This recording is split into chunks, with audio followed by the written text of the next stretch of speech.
This is the moment I've dreaded. Coming back to our home. Alone. Oh, Tim. Tim. You've been gone only an hour and already the house is empty without you.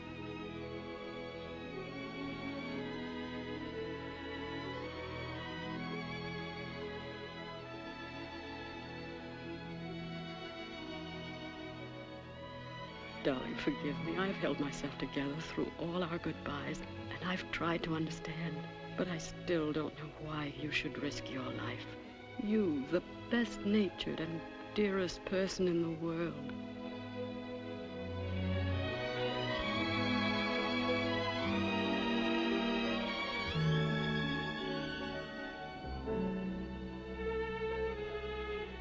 I'll try to remember what you said last night. That years from now, this will seem the greatest adventure we ever had, even though we had it separately. But I have no courage, Tim. You know I have no courage, and I have no vision. And already I'm so very lonely.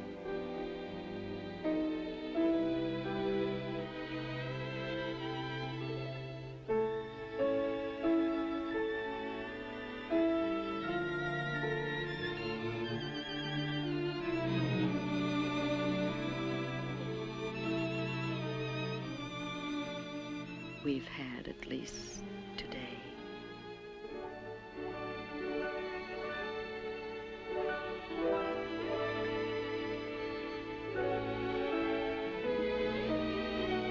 I'll try to keep all the good things as they were. I'll keep the past alive. Like a warm room for you to come back to. I promise. I promise. Mother! Mother! Mother, where are you? Upstairs, dear.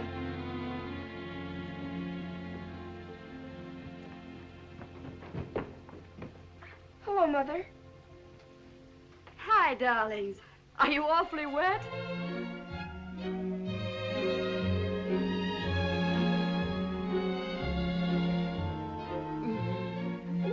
Jade's such a nice, fresh cheek. Better get your wet things off, Brig.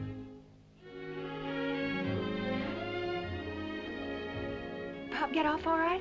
Was his train on time? I think it was just mean of Pop not to let us go to the station with you.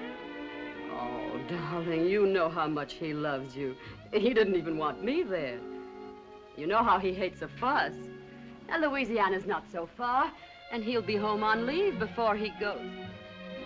He looked so swell in his captain's uniform, didn't he? Bet the others were all jealous. I'd hate a squinchy little father. Pop looks like a parade all by himself. Did he have my present with him? Right in his pocket, Brig. I hope he keeps all his money in it and everything. Hope he buys all those generals a drink. And maybe he'll be a major by the time he gets home on leave. He can be a major anytime he wants to. And anyhow, he'd probably rather do something else with it anyway. Like sending Mother a present Or what, honey? Oh, I don't know. Buy some magazines or books, maybe. I wasn't really thinking.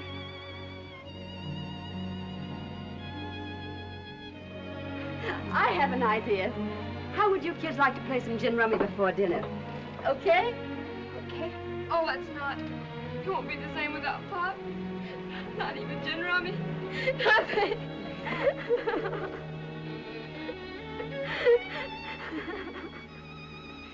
Hello, soda?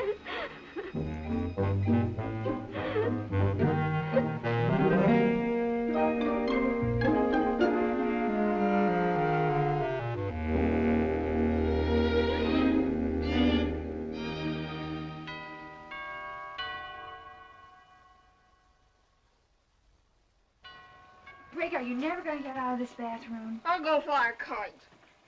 I wish you wait till I get through. Well, if you don't get through pretty soon, you'll brush all the enamel off your teeth. You all stop that bickerment. It's time you girls was getting yourselves to bed. Hi, Fidelia. Hello, Fidelia. Where Where have you been all day? Where's your mother? I'm in here, in Jane's room. All right, Princess. The mirror's all yours now. You can have a wonderful time just looking at yourself. Evening, Miss Hilton. Did Captain Hilton get away all right this afternoon? Yes, Bedelia. He said to tell you he'd send you a postcard from New Orleans. What about you? How did things go? I got that job this afternoon just like you tells him with some lofty people uptown. That's good. The wages is mighty fine. I starts right away. But I ain't gonna be contentment. I ain't gonna be contentment like I've been right here all these years. Well, I'm afraid we're not going to be very contentment either, Fidelia.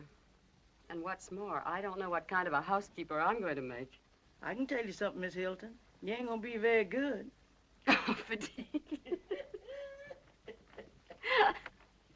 I've been figuring out this budget, and I don't see how we're ever going to make it. I've already arranged to sell the car, and... I don't think the government pays them officers enough. I don't see why Mr. Hilton ain't worth as much to Uncle Sam as he was to that advertising company. Well, anyway, Fidelia, you'll probably have a much easier time than you've had taking care of all of us. Fidelia, you're not leaving us. What's the matter, Fidelia? Did we do something to make you mad? Honey, you couldn't do nothing to make me mad, no matter what. You're just like my own child. Did I hear something about Fidelia leaving? Now, Jane, I'm just as unhappy about it as you are. We can't keep up the payments on the house just by cutting down on your allowances. Dolly, first Pop and now Fidelia. That's enough of that, Brig. I don't want no mourning. Now, you just say goodnight to your sister and run along to bed. You too, Jane. Tomorrow's a school day. I'll be right back. The Lord himself will just have to take care of these calamities somehow.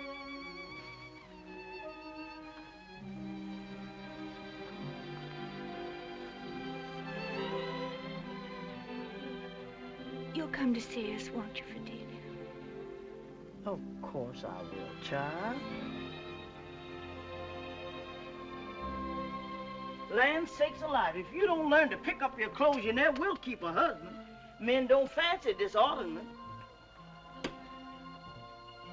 Good night for now, Jane, honey. Good night, Fidelia.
Oh. Wee, I'm a commando. Well, this is all that's left of Fidelia's last cake, and I'm afraid it's pretty stale, but cake is cake these days. I don't care what they do as long as they don't ration pickles. Yes, I know. You'll probably have chronic indigestion by the time the war's over. Psst. Psst, psst. Hi, Gladys. What on earth's the matter with that child? Oh, Gladys is afraid of grown-ups, that's all. Well, I'd like to hear her say 2 words sometime, just to be sure she can talk. Who are you talking about, Gladys? Mm-hmm. How Brig can put up with her. Well, I don't think so much of your friends either. They're all man-crazy, that's what they are. Just like you are. Oh, it's too early in the morning to argue with you. Hurry up, you'll be late. And you can tell that Becky Anderson the next time she tries to hi-hat me. Good morning, Mr. Mahoney. Come Good on, morning. Mr. Mahoney. Good morning. Good morning, girls. Good morning. Good morning, Miss Hilton. I heard you was without help, and I thought I'd bring over the groceries myself and see if there was anything I could do for you. Oh, well, that is nice of you, Mr. Mahoney. I think I'll need all the help I can get. By the way, I hope you won't mind waiting a little on last month's bill. Oh, don't. I haven't received my first allotment check yet, and I'm afraid I'm not a very good manager. Well, I know everybody's got problems these days. Well, now you take me, for instance. I'm trying to get enough of everything for my old customers. Would you believe it, Mrs. Hilton? One of them had the nerve to ask me why I didn't go into the black market. Me, with my boy in the service. You don't mean Johnny? Well, I wondered why I haven't seen him lately. Yes, ma'am, and he's a mighty fine boy. I've got a picture of him in his uniform right here. Well, I'd love to see him. Would you? You're very proud of him, aren't you? Yes, ma'am. There are two things that Johnny always wanted to be. One of them was to be an aviator. And what is Johnny's other ambition, Mr. Mahoney? Well, you wouldn't be believing this, maybe, but it's advertising. Advertising. My Johnny always wanted to be an advertising man. Oh. Well, I'm sure he'll be very successful at it. You really think that, do you, ma'am? Yes, I do. You do. Well, I guess I'd better be running along. Goodbye, Miss Hilton. Goodbye. Oh, Mr. Mahoney. Do you know, I think Mr. Hilton might like to help Johnny get into the advertising business when the war's over. Now, that is an idea. It wouldn't have occurred to me. Mr. Hilton is in the advertising business, isn't he? Mm-hmm. And I'm sure he'd be delighted. We've always thought Johnny was a fine, intelligent boy. That he is, ma'am. That and a whole lot more. And you've really given us something to look forward to. Me and Johnny and the missus. And it was very nice of you to come and visit with me this way, Mr. Mahoney. Oh, not at all, ma'am. Not at all.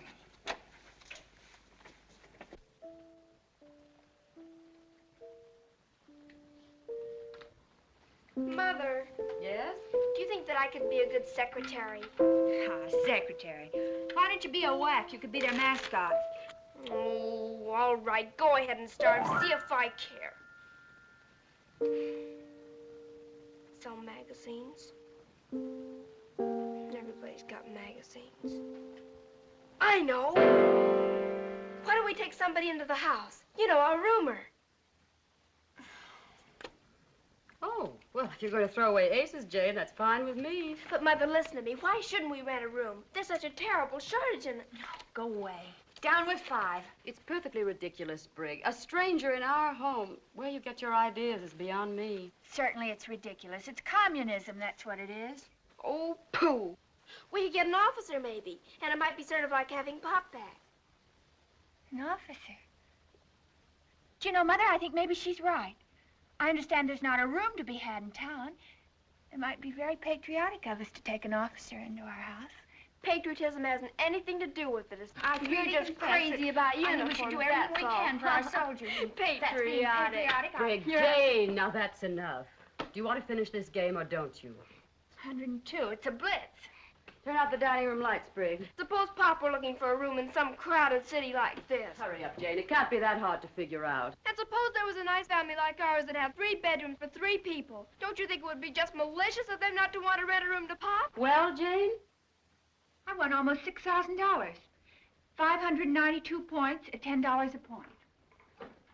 All right, deduct it from what you owe me. And poor Pop sleeping in the park. All right, all right. Pop is sleeping in the park, and the people are all malicious, and we decide to rent him a room. Now, you satisfied? You will, Mother? You'll do it? I didn't say I'd do it. I'll think about it. I just knew you couldn't be mean like those characters in that other city. Come along. I wonder how much we can get for Jane's room. My room?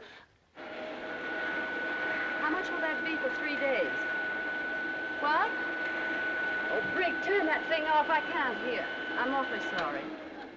Yes. Will this get into the early edition? Yes. Fireplace and bay window. Oh, all right. Put in homey atmosphere. Mother! Mother! Wait, please! Keep quiet, Brig. Would you send the bill to this address, please? Thank you. Mother, you don't mean you're going to rent your room? Of course I am. That's the room that'll bring the most money. I'll take your room, and you can double up with Jane. But, Mother, you're not going to put somebody in Pop's room. Oh, I didn't mean that.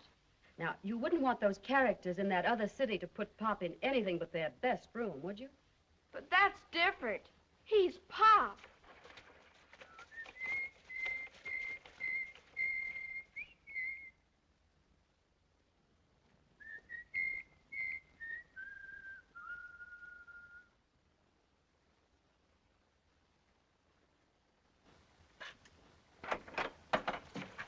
Good morning. Is this the place that advertised for an officer? That's right. The real fireplace, nice bay window, southern exposure? That's right. Of course, I haven't seen the room yet, but the homey atmosphere certainly seems okay. I guess it's a deal. I'm sorry, but the room's already taken. Oh, I see. I'm sorry you had the trip for nothing. Yes, I can see you're grief-stricken. Jane. Hi, Beaver.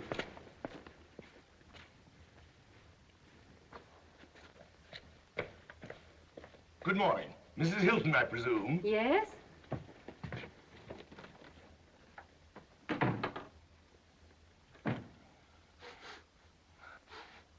May I be permitted to observe this is the first house I've found in this God-forsaken community that doesn't smell of cabbage? Well, it does sometimes, when I we're... was given to understand at the office of the purchasing division, to which I have the misfortune to be attached, that you had a room for rent. Yes, but I specified an officer. You see, my husband... My name is Smollett, William G., Colonel, United States Army, retired. Retired, I might add, by virtue of certain fatuous opinions held in the War Department, which judge a man's usefulness neither by his experience nor his ability, but by the number of years since he was weaned.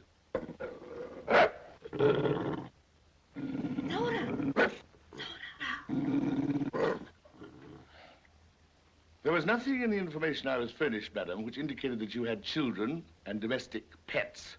Well, I'm sorry, but they go with the house. We won't discuss it. With your permission, madam, may we dispense with further conversation? I should like to inspect the room. Oh, certainly. Just follow me.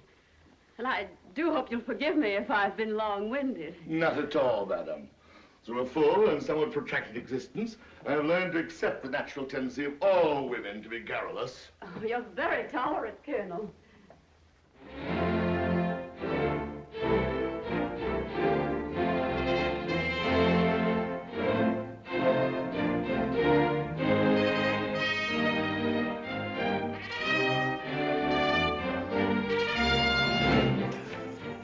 Outrage! Mrs. Hilton! Mrs. Hilton! Can I do anything for you, Colonel Smollett? Mother's busy in the kitchen. Indeed you can, Miss Hilton. You can tell me who had the kindness to leave on my bed this pronouncement from Washington. This lesson in old-world courtesy and manners. Oh, I did that, Colonel Smollett. I just thought it might make it easier for us to get along. Oh, would you mind helping me with my aquarium? What? You see, Mother's going to use this room, and I have to get my things into Jane's room. Now, if you'll just grab that end there. Now, you walk backwards, and I'll steer you. The big one seems to be the commanding officer, kind of. Don't you think that's intriguing? Fascinating. Now, just a little over to the right. Be careful not to shake them. They're very sensitive. You must forgive me if I do anything wrong. This is my first experience hauling fish. Thanks, Colonel. I'll do as much for you someday. I'll tell you what you can do for me, young woman. There are certain elaborate suggestions on page 3 of this war communique concerning the condition, the schedule, and the equipment of the bathroom. Oh, yes. You do see. Then may I ask you to follow me for a moment? Of course. You know, Colonel Smollett, it was my idea that we should take in a roomer, and I'm so glad the whole thing's turned out so super. Since you are so ecstatic over the whole arrangement, may I make so bold as to ask whether you expect me to bathe under that?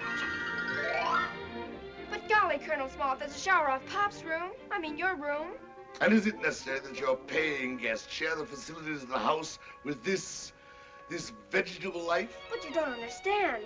This is the philodendron Pop gave me. It needs water, and I don't think rainwater gives it enough nourishment. Really? Well, just as soon as you think there's no longer any danger of pernicious anemia, would you mind removing that topsoil? Oh, yes, and another thing. I neglected to inform your mother that I liked my breakfast promptly at 7. Coffee, thin toast, and 2 eggs, boiled, 2.5 minutes. Under no circumstances more than 3. But golly, Colonel Smollett, we can't afford to give you breakfast. Indeed. Well, even as it is now, poor Mother doesn't know what she's gonna do. When Fidelia was here, the bills didn't seem to be so high. But now with the way things are going up, Please, I'm quite prepared to pay. Oh, that's fine. Well, what would you say to 50 cents a day? Well, it seems a bit high under the circumstances. All right, we'll make it $3 a week. $3? Oh, there's the doorbell. Well, let's call it a deal. Good night, Colonel. But, let's see. A week for rent. For breakfast.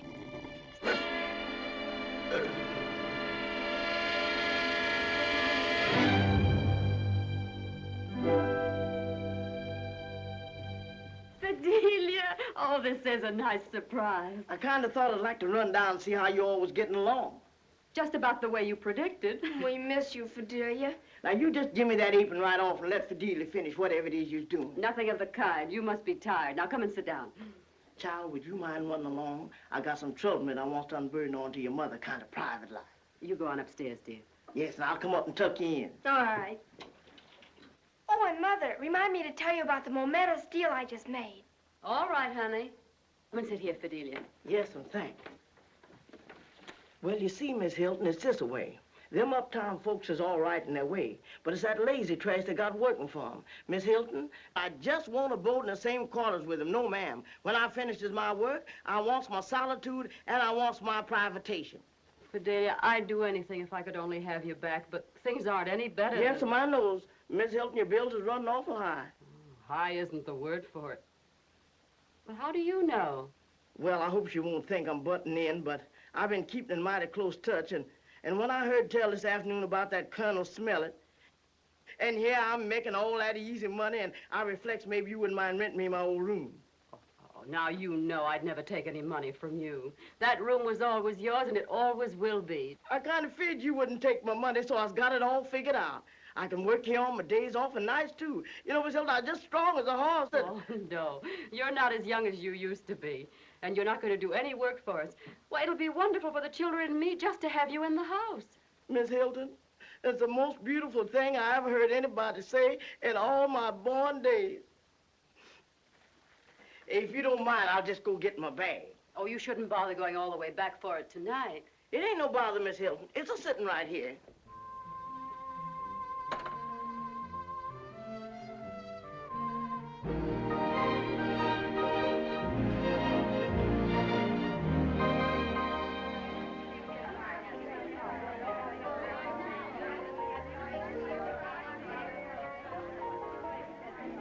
This whole moral breakdown is being caused by drinking and nothing else. They certainly serve rotten scotch at this bar. Pay as you go with what? That's what I want to know. The one I was with sure was a dope. Why, he didn't know where he'd been or where he was going or anything. I haven't got anything against red fingernails, but it's carrying it too far when they paint up their toes. I bought 6 dozen islands before the hoarders got there. I can't write him everything the baby says on one of those little V-mail forms. Emily, let's not go to the bar. I could use a drink. Oh, nonsense. Don't be so old-fashioned. Will you let us through, please? I've been here 20 minutes and... Oh, of course. Go right ahead. Just leaving anyway. He's rather nice looking, don't you think? Still have your weather eye out, Emily? Well, there are compensations for being a divorcee, you know. A bartender. Let's see. And what do you imagine you'd like? Oh, anything at all. You order for me. You make a good Planter's punch? I'll make them, lady, and if you don't like them, you don't need to drink it. All right, then 2. With light rum. Oh, I knew I had something to talk to you about. That vicious tongue Vivian Robinson, you know the one with the bad skin? Is going around saying you've taken in a roomer. I've tried to tell her it must be a relative or something. No, that's the truth. I've taken a roomer. We need the money. Well, all I can say is that if things are that bad, Tim Hilton had no business going into the Army. To be honest, I don't understand it myself, but I knew that Tim was miserable from the start not being in it. All these irresponsible 40-year-old fathers dashing off into uniform. Tim. Oh, does it always have to be Tim? Oh, Tony. Yes, the Eternal also ran. What on earth are you... Emily, do you know Lieutenant Willett, Mrs. Hawkins? I've never had the pleasure, but I've always had a soft spot for Navy men. How do you do?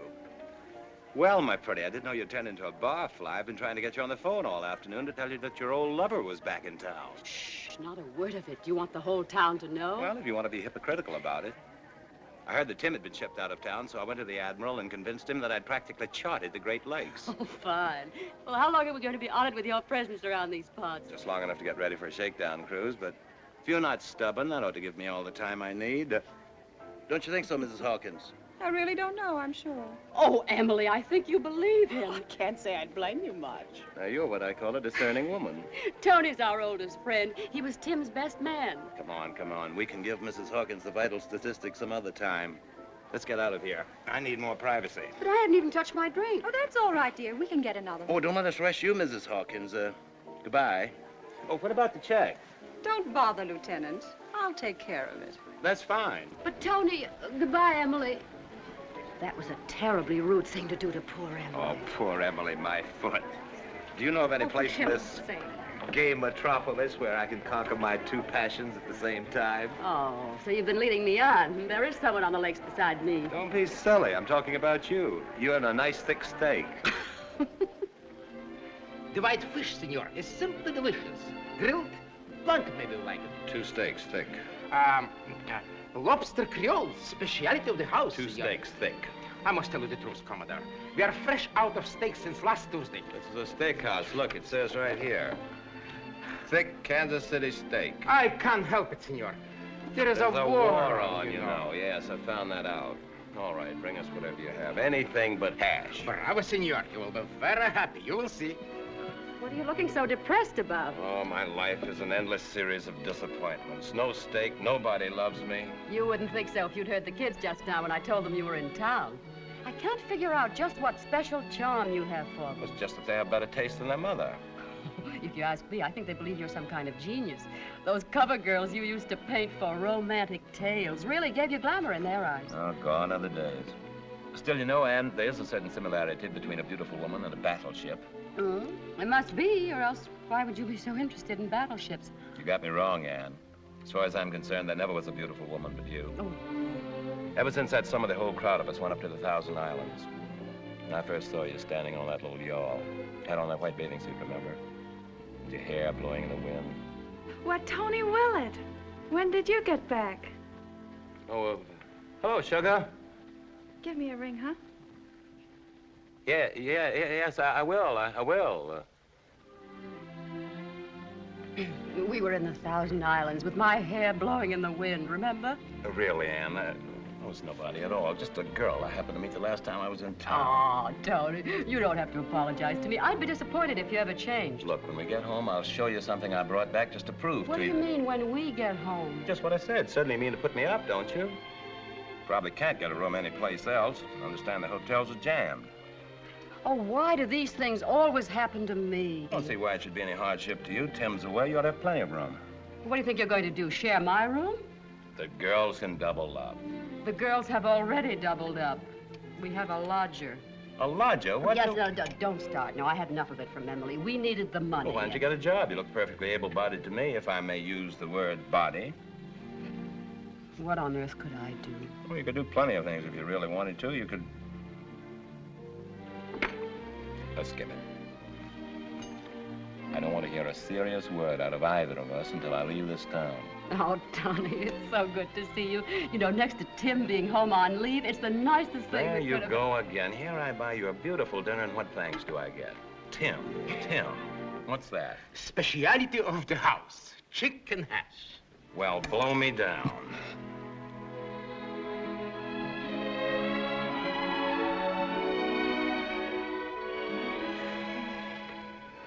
I think Uncle Tony must be the most distinguished-looking officer in the whole Navy. Admiral King's not so bad. I mean, young officers, silly. Well, you'd better finish your homework and stop mooning around. The governor said to the Admiral, 16-inch guns. Land sakes, can't they shoot any further than that? Oh, Tony. Uncle Tony!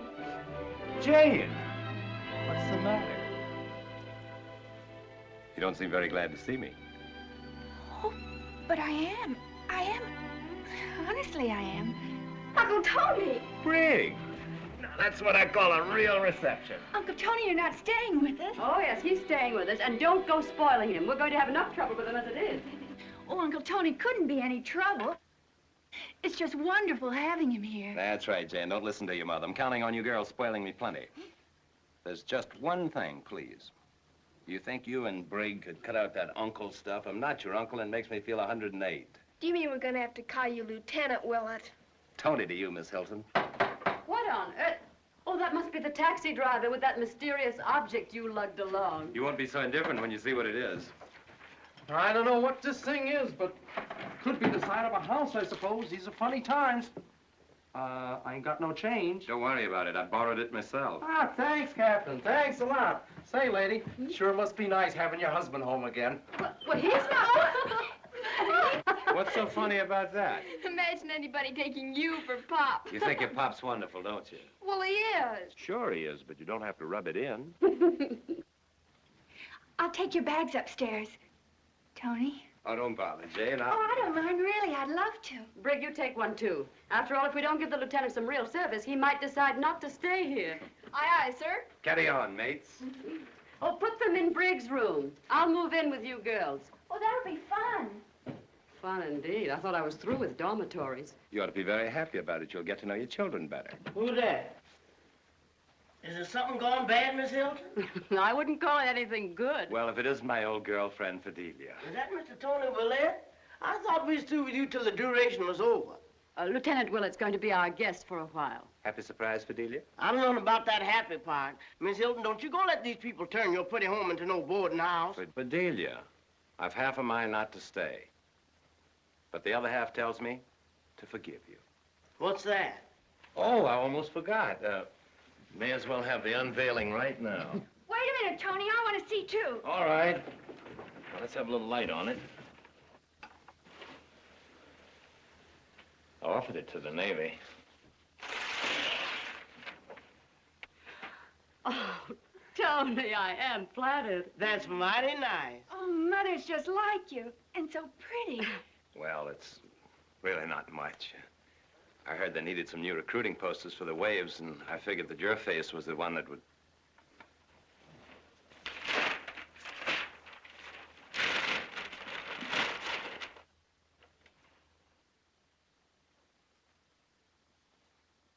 Tony Willett, I might have known. Mr. Willett, you cover that thing right up this here minute. Jane, you's no business looking at that. Tony, the Navy Department didn't accept it. No. I never even found out why. I just got the painting back, and the next thing I knew, I was on sea duty. Red tape, I guess. I hope you're having enough trouble. I wouldn't wish this on a chap. Give it a little push, Jane. All right, Tony. Oh, nice going, Jane. Oh, Tony, I'm so sorry. Never mind, Jane. I'm sure your mother put you up to it. Oh, no, honestly, Tony. Which way do I take this thing? Here, starboard on the port side. Here, I'll help you. How are you going to get the bed in here? How am I going to what? No, don't worry. We'll put the mattress on the floor for tonight. Yes, Tony, don't worry. I love to sleep on the floor. Come on. Oh, good evening, Colonel Smollett. I do hope you won't mind not taking one of the mattresses out of your room. Well, not at all. One mattress is entirely sufficient. Tony, Colonel Smollett, may I present an old friend of ours, Lieutenant Willett. How are you, Colonel Smollett? How do you do? I take it your commissioner's in the Navy. That's right, sir. Doesn't surprise me. We'll get the bedstead out in the morning, Colonel. You see, we need the extra mattress tonight. I'm moving in with the it's girl. quite all right. I assume that you're taking the one that I have not been using. Oh, of course. That's fine. Something wrong with one of the beds? There's nothing wrong with the bed. It's just that monstrous animal that seems to be so attached to it. Good night.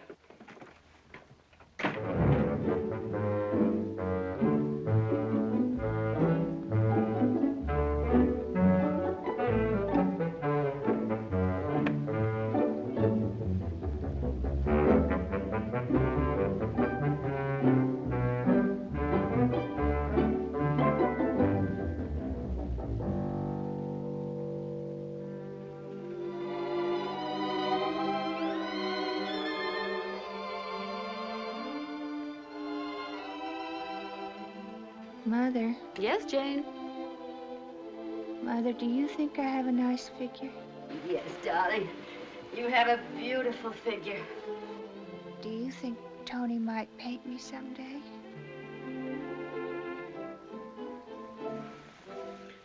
Over my dead body. Wet took it. Wet took it.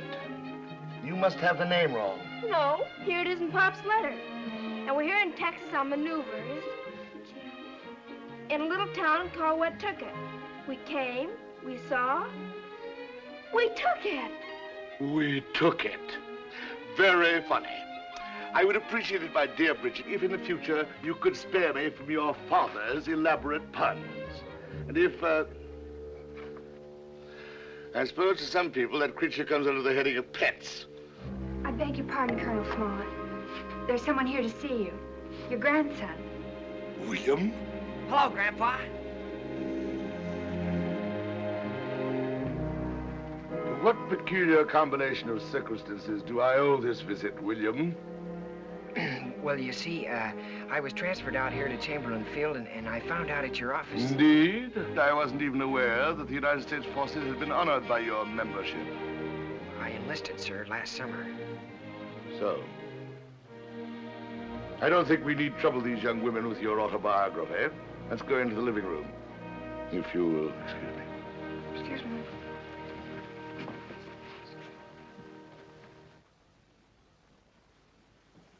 I presume you come to me for help of one sort or another with your tail between your legs. Well, no, sir. I thought you might like... Well, you see... Or is it money that you're after? Speak up, boy. I thought you might like to see me. A very mistaken notion, if ever you had one. And you've had plenty, as we're both well aware. After all, I thought that we may not see one another again. I don't know when I'll be shipped out. Come, William. Let's not dramatize these things. There's no need for any pretense of affection between us. You've paid your courtesy call. Well, all right, if that's the way you feel about it. I'm sorry to have disturbed you. You may drop me a line with your address. And if you have any affairs that require attention, I shall have my lawyers look after them. For your late father's sake. Now I'm sure you'll excuse me. I'm a bit tired. Goodbye, Grandpa.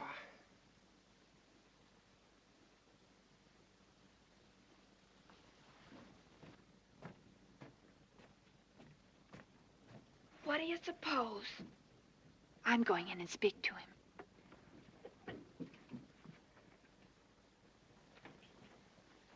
Mr. Smollett. Oh. I'm Jane Hilton. This is our home. Oh, I see. I'm glad to meet you. I hope you like the Army. I mean, are you on leave? Well, just for the day. I'll be at Chamberlain for a while, I suppose, until we're shipped. Oh, that'll be nice. Oh, I don't mean about you being shipped. Oh, I didn't mean that either.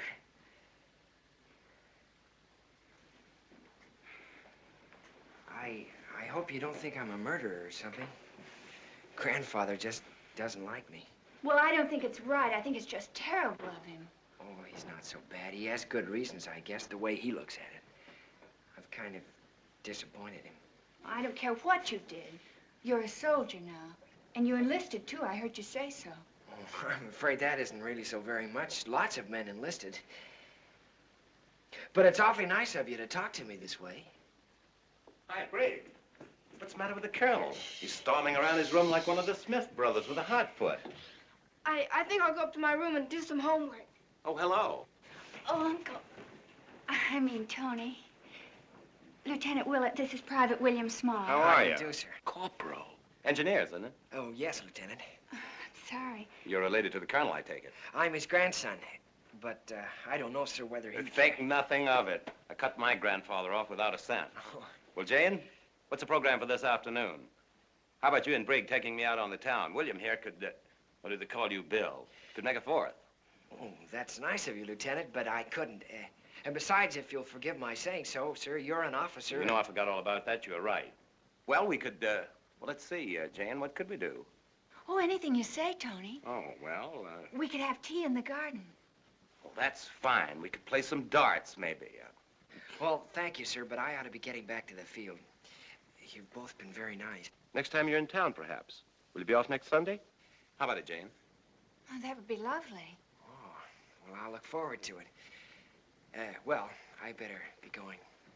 Goodbye, Miss Hilton. Goodbye. It's nice to know you. So long. Goodbye. And next for coming to the Navy. Oh, thanks. Thank you, sir. I will. Oh, well, goodbye. That seems like a very nice boy. Yes, he is a nice boy, but... Now, Jane, You take the word of your old Uncle Tony and be kind to that boy the next time he comes here.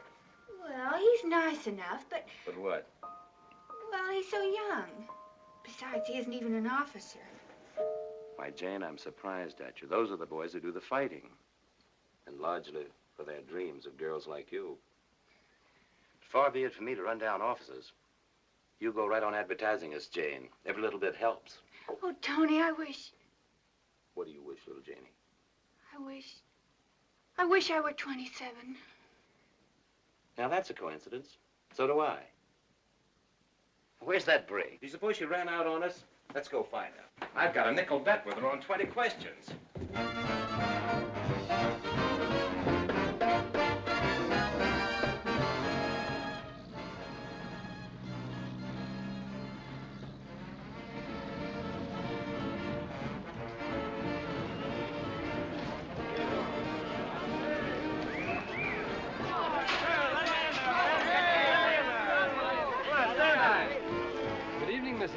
Let me help you down.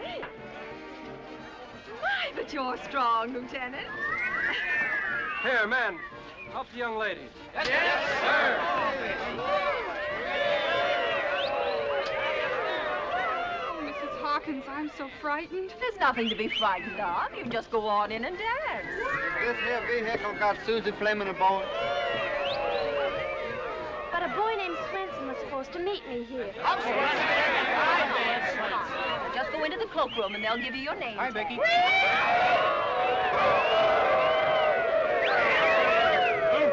Just like a great big prom, isn't it? Mind you, Becky, dear. Leave a few boys for the other girls. Miss Hilton! Miss Hilton! Come on, Jane. Don't dawdle. Will you be sure and tell me when Mother and Lieutenant Willard arrive? Don't worry. You just look for me at the committee table, and I'll help you find. Oh, hello, Miss Hilton. May I have your first dance? Well, I really don't know what arrangements have been made. I just can't figure out what could have happened to Susie Fleming. Jumped over the cowhead. That's the way the dipsy doodle works.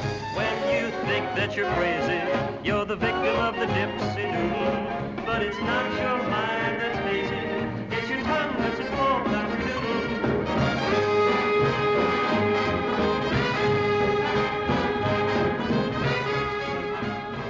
Would it be too much of a favor to ask you to call me, Bill? Well, I don't know you very well, but... All right, Bill.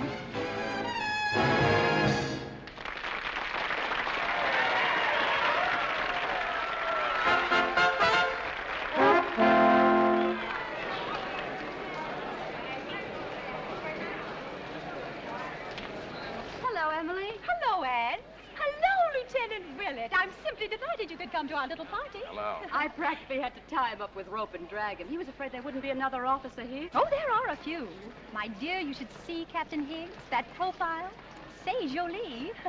But I do believe you're the only naval man in the place. Isn't that just fine? I'll bet to give me 3 chairs and a long periscope. You'll have a good time, wait and see. I suppose your first dance is with Anne, but remember, the second is mine. Well, that's too kind of you, Mrs. Hawkins. Now, if only I didn't have this Charlie horse. Oh, naturally, if you're indisposed. You see, Emily, I promised Tony he wouldn't have to stay long. If you'll excuse me, I have a number of things to take care of. Oh, Emily, would you keep an eye on Jane after we leave? Why, certainly, my dear. I'll devote the entire evening to her. Well, of all the phony battle axes I've ever met. Now, really, Tony, you asked for that. Well, what am I doing here with all these kids anyway? Why, Tony Willett. When on earth did you get back in town? Well, hello, sugar. Give me a ring sometime when you're on the loose. Yeah. As I was saying, what am I doing here with all these kids anyway? That was a cute kid, too.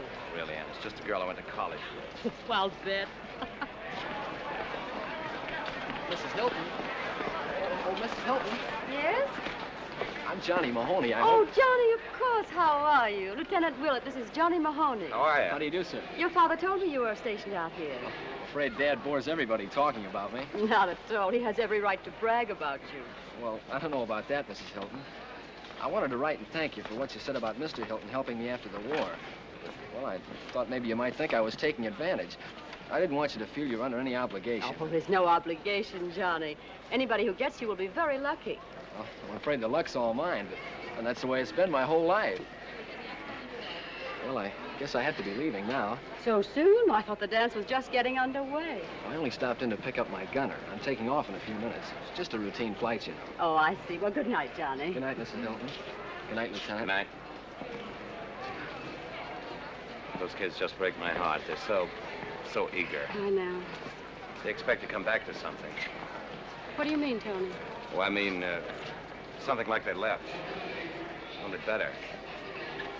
Hope they don't get too many surprises. Hello, Mother. Oh, Bill. Oh, good evening, sir. Hello, Tony. Hi, Jeannie. Oh, Mother, I don't believe you've met Bill Smollett, have you? How do you do? I'm so sorry I missed you at the house the other day. Oh, thank you, Mrs. Hilton. Your daughter's been very nice to me. Well, that's good. Now, you children run along and have a good time. We'll be leaving soon.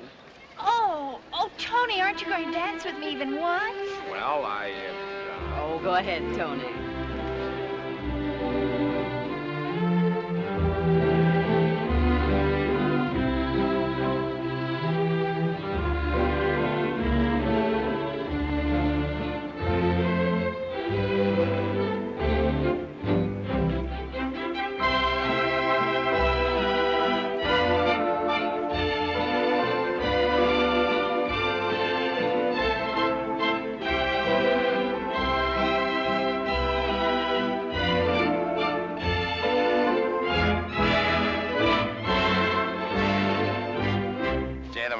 proud of you. The nicest looking girl in the place. Oh, Tony, do you think so? If only I thought you really thought so. Really, I haven't waltzed very much, Mrs. Hilton. Would you rather we stopped? Now, Bill, you invited me to dance, and you're going to see it through, whether you like it or not. Oh, well, of course, Miss Hilton. I'm only too happy.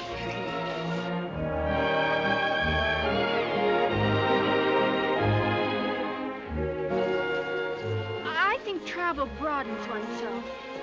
Don't you think so? Hope so. I'll be doing plenty of it.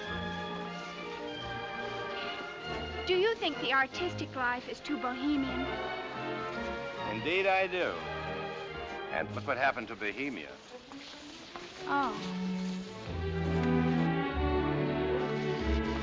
Did you lose something? Yes, ma'am. Susie Fleming. And I'm beginning to get right worried about her.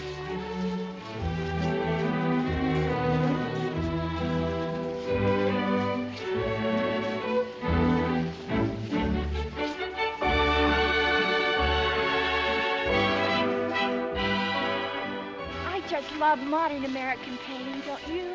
You're the true American art, darling. Tony, nobody else ever says things like you. Hey! Oh, I'm so sorry, sir. It's my fault now to watch where I'm going. It's all right, Lieutenant. We know you didn't mean it. Oh, it's over. And very nice it was, too.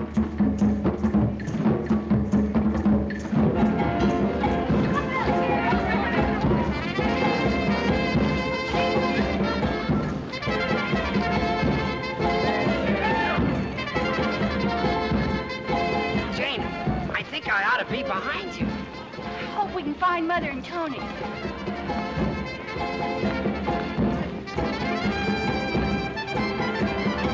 What do you think you're doing, anyway? I don't know, babe. I ain't used to dancing. I'm used to pushing a plow. You're not kidding. I bet Emily put some vinegar in this. You know, if you're not careful, I'll think you don't like Emily. I'll tell you this much. As soon as we leave here, you're going to buy me a drink. That's the least I'm entitled to after... Why, hello, Tony. I didn't know you were in town. Hello, Sam. It's quite a dance you fellows are putting on here. What's the matter? You look upset. Just got some bad news. Oh. Good evening, Mrs. Good Hilton. evening, Major. Plane crash. Don't say anything about it now. It might spoil the fun. Well, that's too bad. Where did it happen? Right outside town. Lost one of my best boys. What was his name? Mahoney. He hit some wires. Oh, not Johnny. Did you know him? Well, I hope he wasn't, But it can't be. We were talking to him here just a little while ago. I'm extremely sorry, Mrs. Hilton. I had no idea that you knew him. I shouldn't have said anything. It's just that I like Johnny very much. I know his father. Terrible thing. Beg pardon, sir. The car's ready for you now, sir. Be right there. Yes, sir. I've got to go and examine the wreck. Not a very pleasant job, I can tell you. Good night. Good night. Good night, Tony. So long, Sam. Oh, Tony, how awful. His poor parents. Lucky Johnny. Come on, Ann. Let's dance. Dance? Look, Ann, you'll be hearing plenty of things like this. Might as well get used to them now.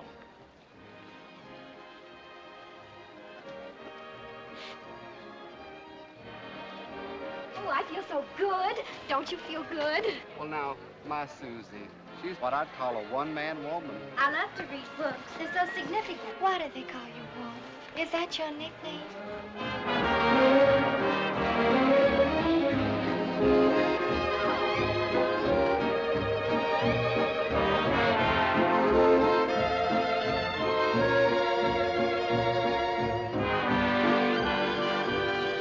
Hear what they're playing? Oh, yes. Together. As I remember, you and Tim drove everybody crazy wherever you went, having them play the thing over and over again. Laughed at the rain together, sang love's refrain together. We knew long ago that our love would grow in storm and sun together. Our hearts as one together. You're gone from me, but in my memory, we always will be together.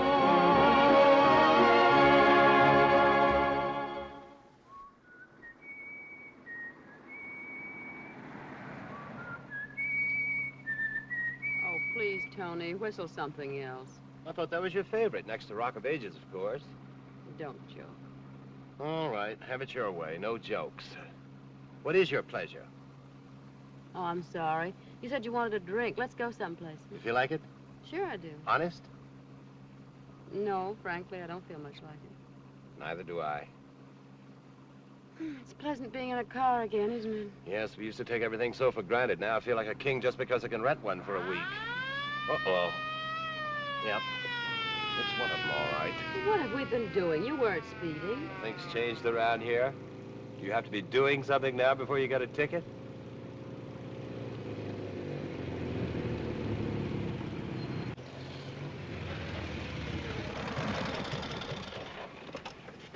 Where do you think you're going? I wish I knew. What's your guess? Gibraltar, New Guinea, Kiska? You station around here? Well, yes and no. Look, officer, I don't want to be rude, but we're not in a very chatty frame of mind, so would you mind filling out one of those pretty little slips and getting it over with? You weren't doing anything. I wasn't. Well, what's all this about? Oh, it's just that it gets so lonely along this road since gas rationing. And say, ain't it a beautiful night? Well, I hadn't noticed it before, but now that you mention it, officer. Well, guess I better be checking in. Nice to meet up with you folks. Thanks. Good night. Get one of them Japs for me. But lay my hands on one, I'll give him a ticket. I suppose he's what Brigg would call a character. I don't know what you'd call him, but he can have my vote. Do you realize we're laughing? Well, so we are. What do you know? Oh, Ann. What, Tony? Sometimes I wish.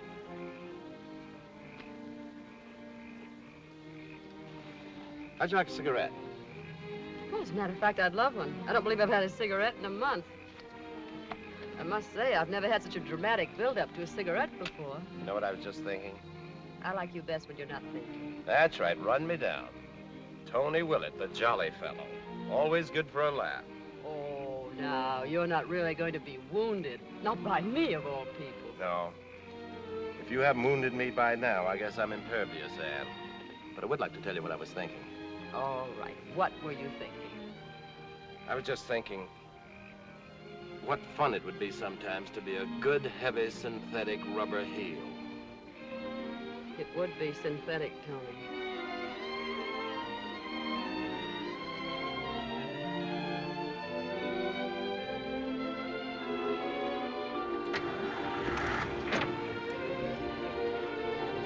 it all right now if I whistled together? Go right ahead. I'd like to join in.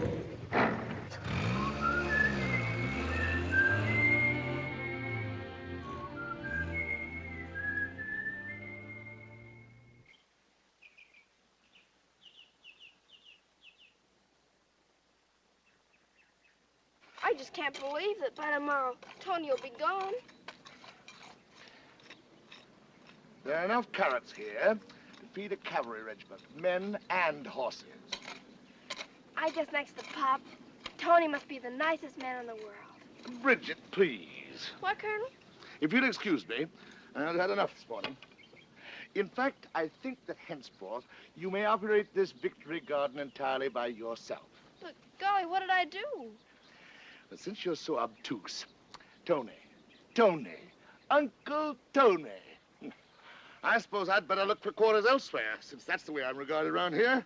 Oh, Colonel Smalley, I wouldn't hurt your feelings for anything. And it's not a question of my feelings. After all, a man does have his pride. Oh, there's the postman. Maybe it's a letter from Pop. Oh, you'll wait here, won't you?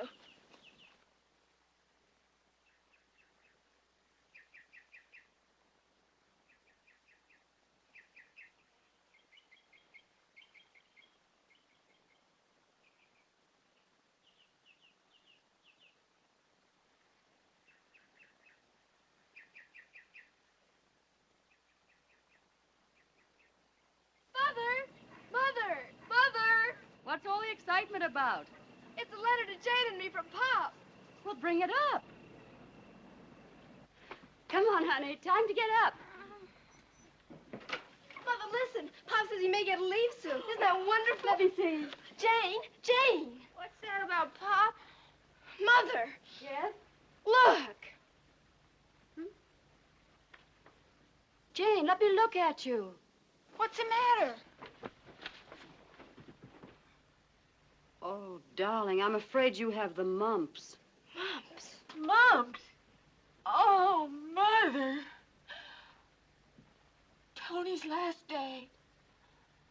Oh, only children have mumps.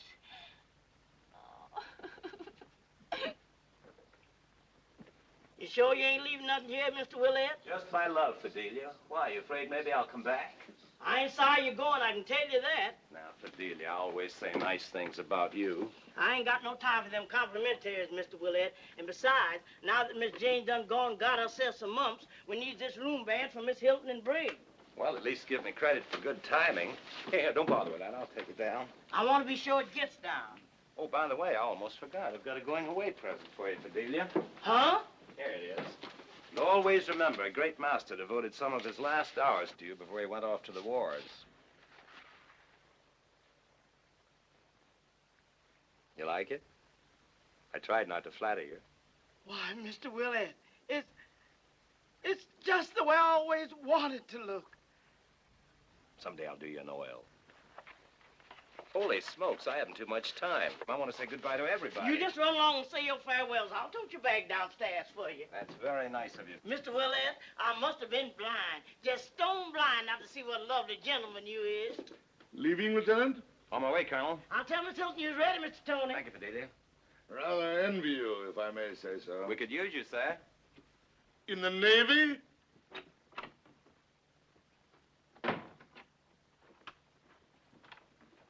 Good luck, Mr. Willett. Thank you, sir.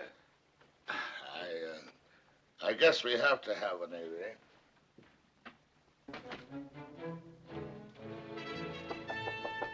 Jane?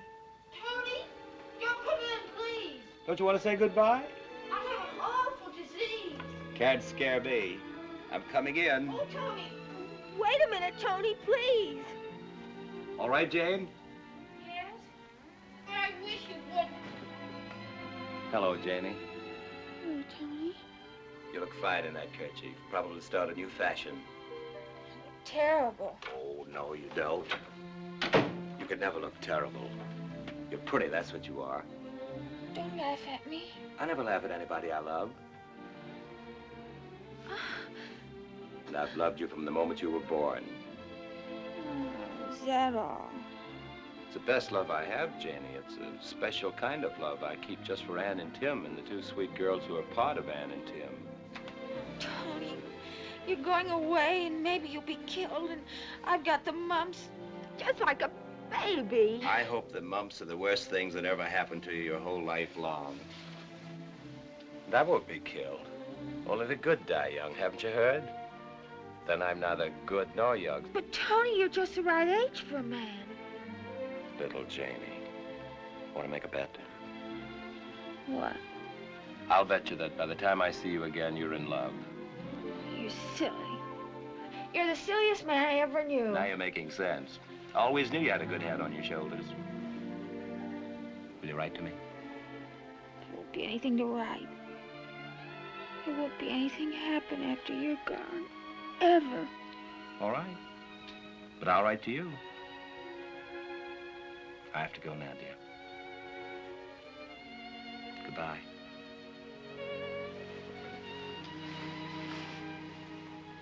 Goodbye, Janie. Bye, Tony. I'll write to you. I'll write to you all the time.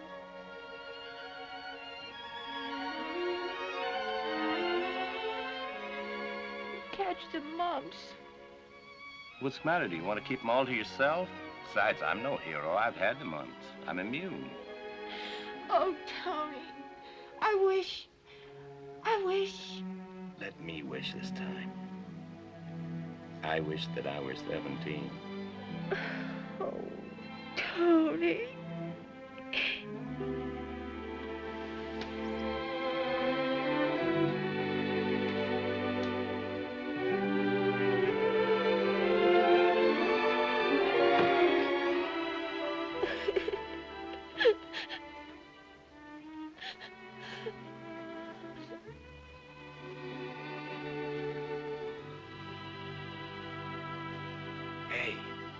What are you doing sitting right there in that holy of holies just as though it were yours?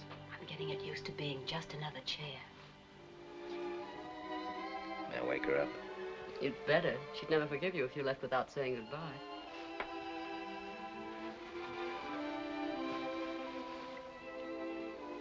If ever I have any children, God will punish me. They'll be boys. I couldn't possibly have anything as nice as that. The first step usually is to get married. Uh-huh.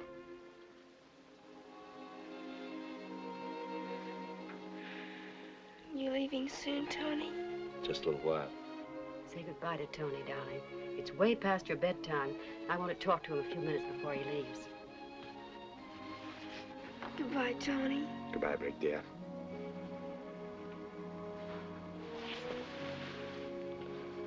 It's sort of like saying goodbye to Pop again.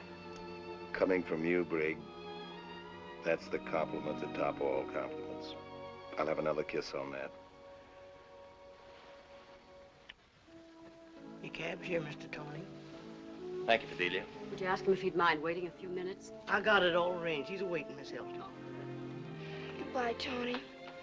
Come back soon. Good night, Mother. Good night, darling.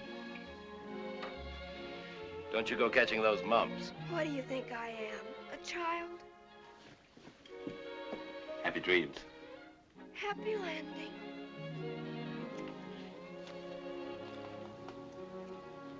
Goodbye, Mr. Tony. Goodbye, Fidelia. I'll take myself along now before I...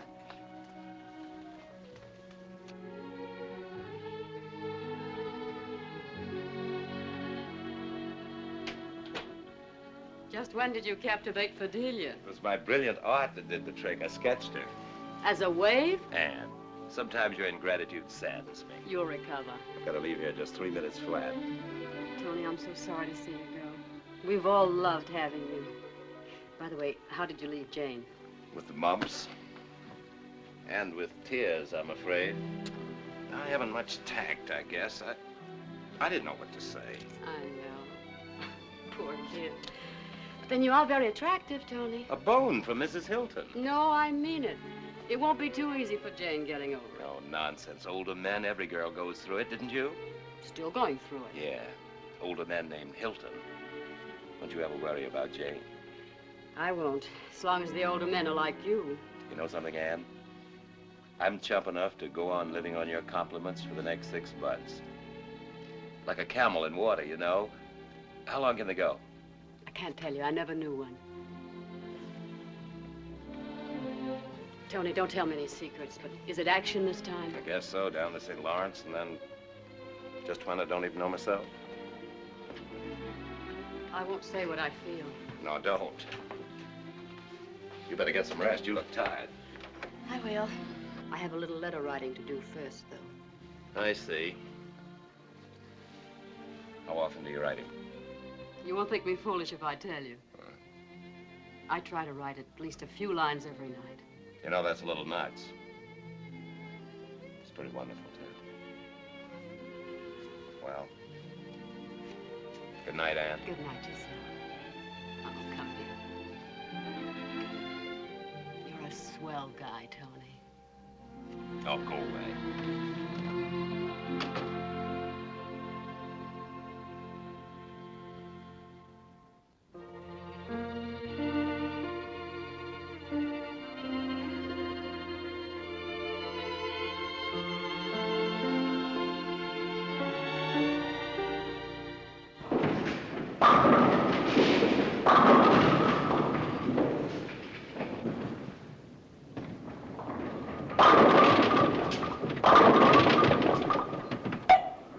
Well, she finally hit one.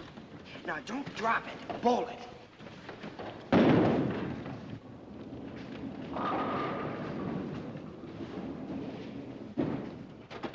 Oh, it's no use, Bill. I'll never learn. Oh, sure you will. I hurt my thumb. Oh, I'm so sorry. Let me see. Ha, ha, ha.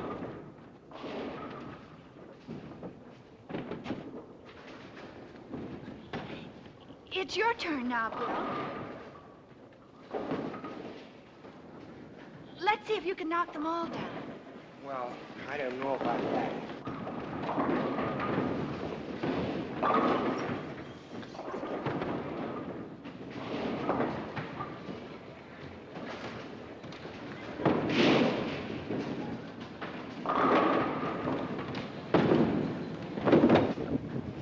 Ha, ha, ha.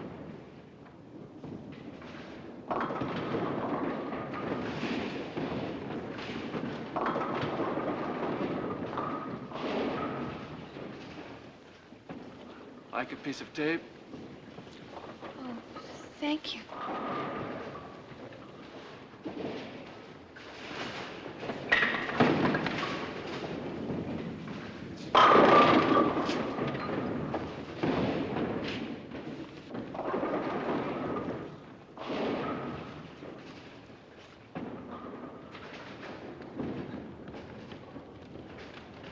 It's your turn now, Jane. Oh, he just gave me a piece of tape.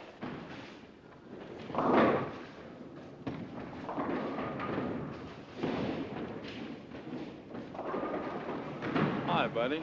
Hi. Have a smoke? No. And I'd advise you to mind your own business. I know she's a nice girl. Anybody could see that. And what's more, I don't like your laughing either. Bill, please come down and show me again how to do it. Look, buddy, you can have a fight if you want it, but I was just trying to be friendly. Well, all right then. Bill, speak to me. Gee, I'm sorry. You ought to be. Look what you've done. Me? I didn't do anything. I guess that'll teach him.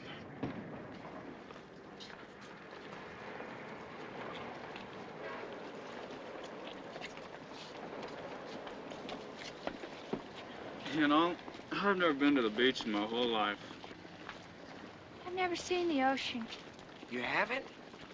I never saw it till a couple of months ago. But you're a sailor. I was brought up on a farm. Oh, I see. I've never been on a farm. You haven't? I was brought up on a army post. Oh, I see. I have to catch a train. Got to be back at the base in the morning.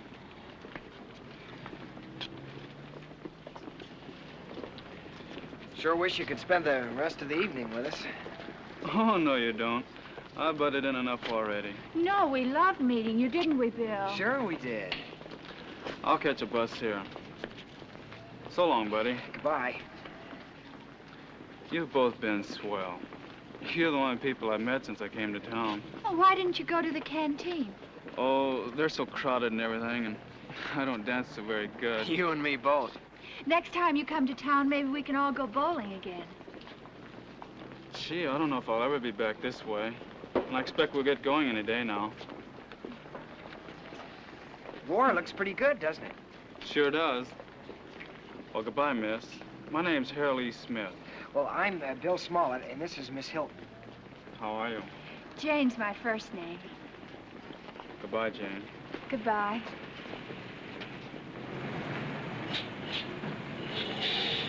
Bye, Harold. Hal. Oh, goodbye, Hal.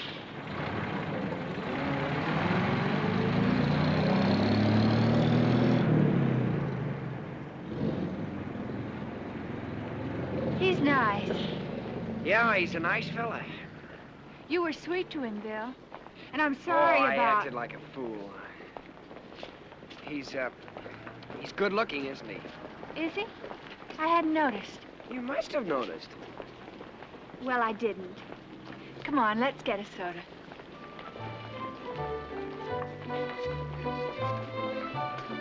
No chocolate. We only have vanilla flavoring left and no ice cream. Would you like to try our victory punch? What's that? Oh, it's sort of a loganberry phosphate with lime. Oh, that sounds fine. We'll make it two. All right. But you could have a vanilla soda without any ice cream, maybe. Oh, that's right, I could, couldn't I? All right, I'll try that. Okay, one victory, one vanilla soda with no ice cream. You mind if I smoke? Of course not. Bill, now why are you so timid about things? What do you mean, Jane? Oh, I mean about asking if you can smoke and... Well, nobody else does that. And, well, I mean everything. Is it... I hope you won't think I'm being forward, but is it something to do with your grandfather? No, it isn't that. Although I suppose I've always been sort of scared of Grandpa. But why? Well, I dug up a scoop of vanilla ice cream for you. Oh, thank you. Please pay the cashier and buy war stamps with your change. Thanks, I will.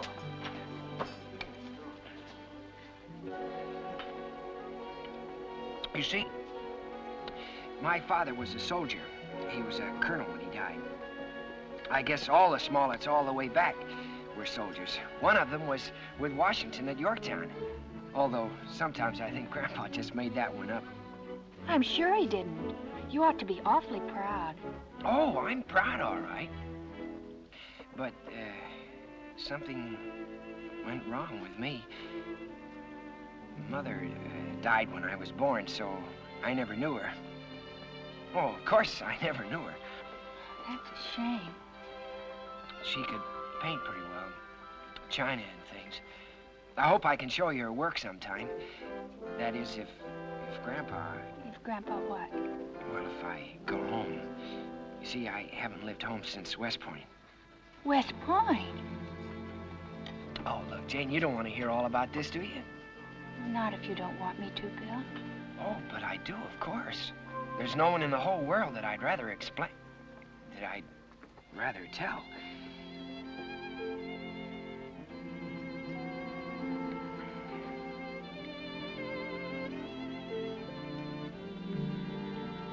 Isn't your soda all right? Oh, yeah, I just don't feel much like it. I thought I did, but... You don't have to drink it, Bill. Would you rather go home and talk? We could sit on the porch. Oh, swell. I'd like that. Soda.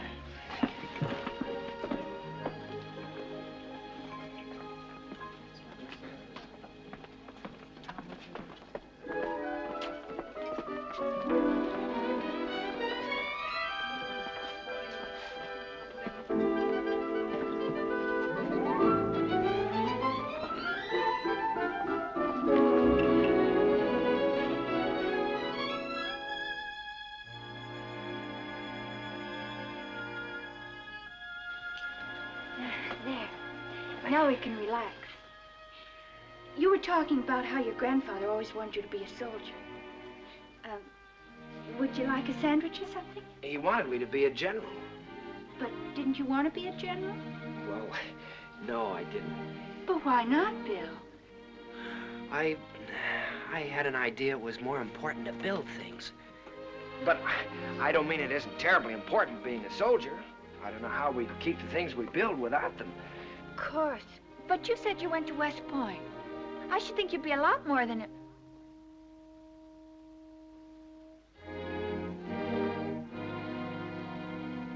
More than a corporal, you mean? Let's have a picnic sometime. I'll bring a...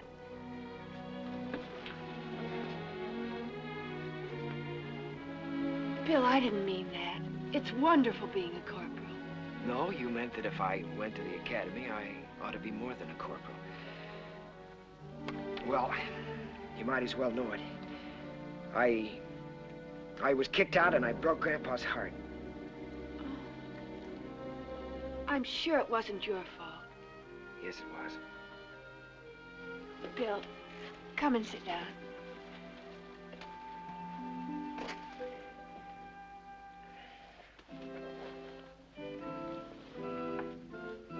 Look, Grandpa's father carried this watch at Vicksburg.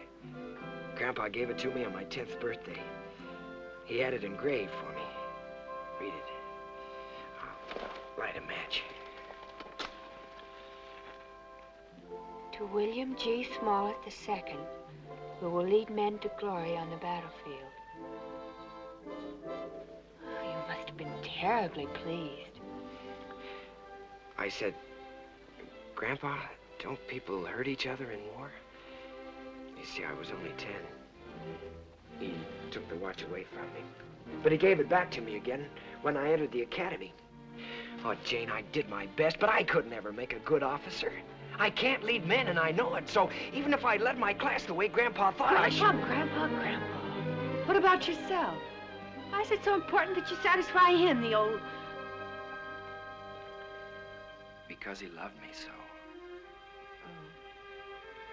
Yeah, I'm sure he did. Once. But all through military school, from the time I was 8 years old, I kept letting him down. I never even wanted to play with the tin soldiers he gave me.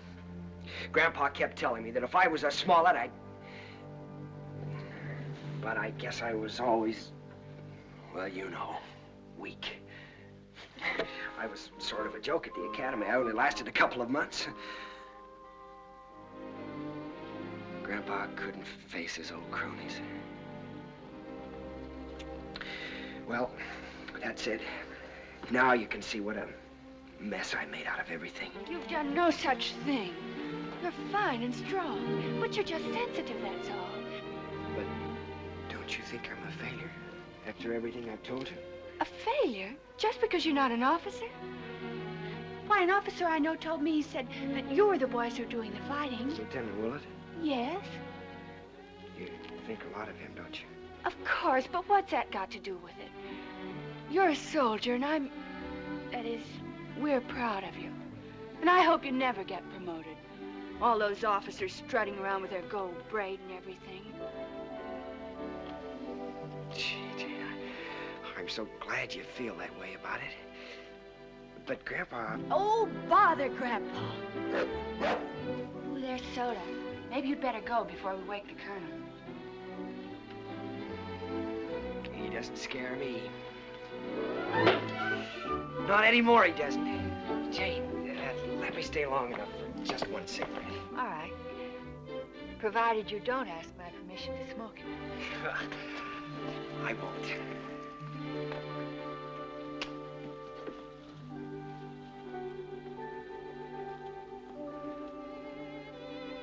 Oh, gee, Jane, I think you're wonderful. Ow! 2.5 minutes. Under no circumstances more than 3. Sometimes I think 6 minutes would be more in character. I'll serve the Colonel his breakfast this morning, Mother. See, what's wrong with you this morning, anyway? First, you get up an hour early, and... And then suddenly you turn into Mother's little helper. Oh, I don't know. I just felt like it somehow. Not that I object. You know, the next time Brig makes a deal, she can put it into execution herself. Darling, you don't mind, do you? Waiting for our breakfast until Brig gets down? 2 sets of breakfasts are about all I can handle. Mother. Mm-hmm. Mother, do you like Bill? Yes, of course. I think he's a very nice boy. A little shy, but... Did you have a nice time last night? If he's shy, it's that Colonel's fault, the old goat. That's not a very nice way to talk. Well, he is. He's just ruined Bill, that's what. And I'm going to have a talk with him. Oh, I wouldn't do that if I were you. But why not? Somebody's got to talk to him. Well, it's usually a pretty good rule to stay out of other people's business. But then maybe it's better if you learn the hard way. Go ahead if you want to. You're not a baby anymore. Just think, in another week I'll be graduating. Mm-hmm. Mother. Hmm? May I get a war job? You certainly may not. You're going to college. College? But, Mother, all the girls are talking about getting war jobs. Now, listen to me, darling. I promised your father, and I promised myself, that all the things we planned for you are going to come true, war or no war. But I want to do something. But we're doing all we can, dear. Those are the things that Pop is fighting for, so that you girls can continue It is 3 minutes after 7. Here. You see what I mean? Yes. Oh, dear. Here, give him his breakfast. And tell him anything you want to. The old goat.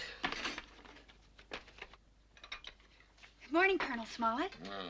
Looks like a fine morning. Yes. Where is Superman? I beg your pardon? Pages 9 to 12 inclusive are mysteriously missing.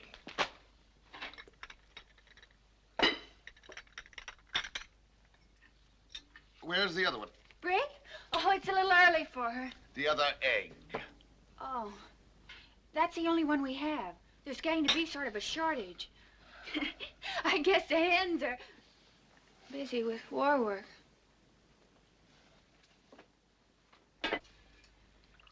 Coffee. Colonel Smollett, do you mind being talked to at breakfast? I most certainly do mind.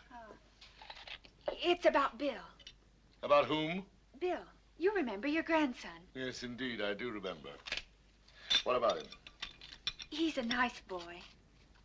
A most interesting observation, Miss Hilton. I'm afraid you don't understand him. He really needs you to help him, like a mother. He has an inferiority complex and... Young woman, I have handled men for 35 years, and I don't think I require any instructions on the subject. Least of all about my own grandson. Oh, I was only trying to help. He respects you so much. Then I'll thank you to do the same, and to stop your intrusion in my affairs. If you only knew the first thing about psychology, you'd know better than to try to browbeat him. Colonel Smollett, if you'd only listen. You may advise your mother that henceforth I shall have a decent breakfast downtown for 40 cents.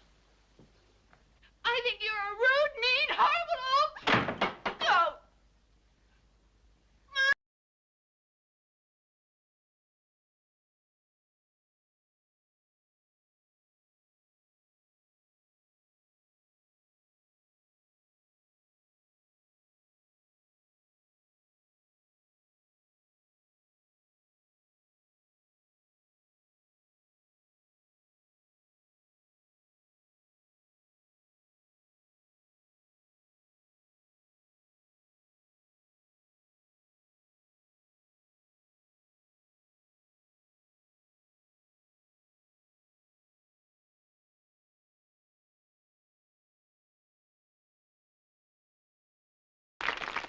It is now my pleasure to introduce the class president, Miss Becky Anderson. Class president, class pinup girl. I heard all about how she got elected. Oh, that's not fair, Brig. Becky's a very bright girl. She most certainly is. I should say that Becky's one of the brightest and one of the most attractive girls in this town. Oh, I wouldn't go so far as to say that. No, ma'am. Ladies and gentlemen, honored guests, my subject for this occasion is women's place in the war.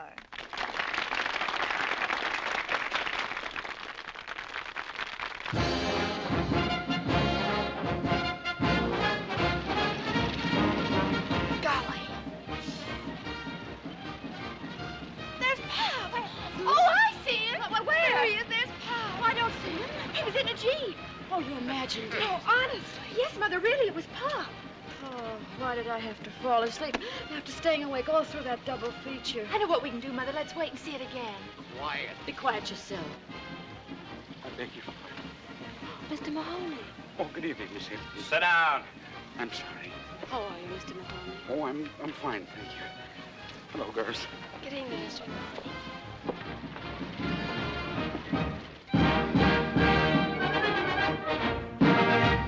Stone City, Nebraska turns out to greet Sergeant Tommy Blair of the Army Air Forces. Tommy, seated between his proud father and mother, joyfully receives the plaudits of his hometown. You say it's animal? That's right. And its home is in the Middle West. Mm-hmm. And it makes a noise like a lion, but it puffs like a locomotive. Hmm? Better give up. You agreed if you hadn't guessed it by the time we got home. Oh, I know. It's soda. Oh, no. Brig guessed that long ago. All right, I give up.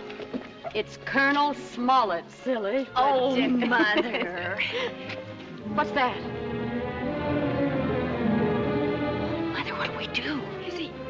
Is he dead?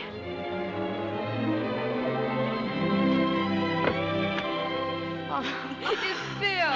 Goodness.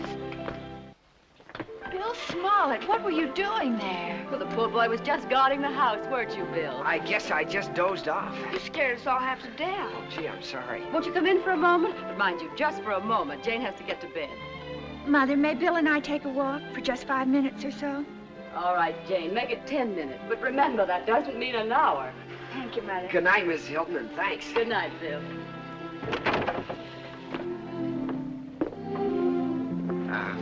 Gee, I'm sure sorry I missed your graduation, Jane. It's not your fault you couldn't get off. Well, I would have if I could have. I know you would have. Shall we go this way? Oh, that'd be fine. Or this way? Okay. No, I think the other way's better.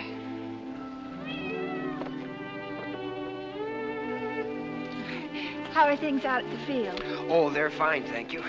How's everything with you? Oh, just fine. I want to get a war job, but Mother won't let me. Well, I think she's right. You ought to stay home. No, it isn't that at all. Mother wants me to go to college. Oh. Oh, gee, that'd take 4 years, wouldn't it? If I go. You don't want to go? No, it's so silly. If I were 3 or 4 years older, I could be a waif. Or a whack. Or a nurse. That's what I'd rather be most. A nurse. That'd be swell if I was wounded. You shouldn't say such things. I won't be wounded. I'll be killed. Bill. Oh, Jane, would you care? Well, of course I'd care, silly. Oh, Jane, that'd be fine. I'd be fine about it. Well, I thought that if... Well, what I mean is I would be glad if you were sorry if I were killed. What good would that do if you were dead? Yeah, I guess you're right. I don't ever want to hear you talk like that again. Okay. I'm sure sorry I missed your graduation. Jane! Well, the 10 minutes aren't up yet. Jane! Jane! What's the matter? Wire from Pop. From Pop? Is anything wrong? He's going to be someplace for an hour between trains and wants us to meet him there. Hurry, where? I don't know, but hurry. We have to get a train.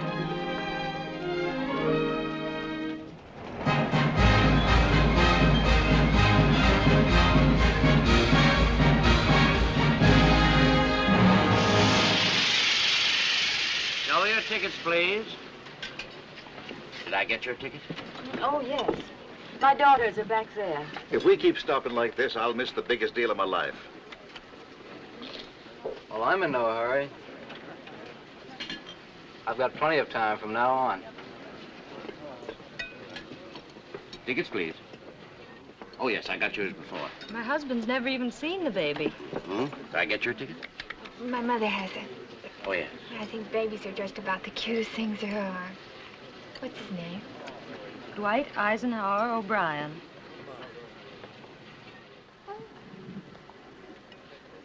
And after the Germans came... Ticket, please. And after the Germans came, We did not get any milk or any meat at all. I think this business of serving only 2 meals a day on these trains is simply outrageous. Tickets, please. Conductor, can't we do anything to get this train going? I wish we could, but those supply trains have the right of way. But we're going to meet my pop. He's in the army, and if this train is late, we may not see him before he leaves. But don't you think those tanks had better get through if you want him to come back?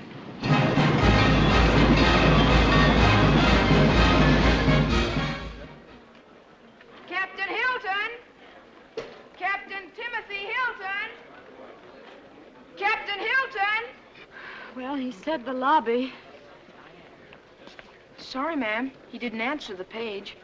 Well, I can't imagine. Oh, here. What do we do? We're so late. Thank you. Thank you, ma'am. Sorry, there's nothing available until October. I beg your pardon. Are you sure there's no message from Mrs. Hilton? I'm quite sure, but I'll look again if you'd like me to. Maybe he hasn't gotten here yet. Well, Pop's always so dependable. Well, it wouldn't be his fault, silly. Are you sure you have the right hotel? Oh, yes, definitely. Oh, yes, here it is. Mrs. Timothy Hilton. Thank you. Oh, I'm sorry. They're all filled up. I can't help it if he is with the LPA. We've missed him. Oh, Mother. I know you'll understand how heartbroken I am that my orders wouldn't permit me to wait. Kiss the kids for me. Is there something wrong, madam? What? Oh, no. No, thank you. The only address I can give you is APO number 805, care of Postmaster, San Francisco. Army Post Office. But, Mother, that means we won't be seeing him before. Oh, Mother! No. Sorry. No reservations until October.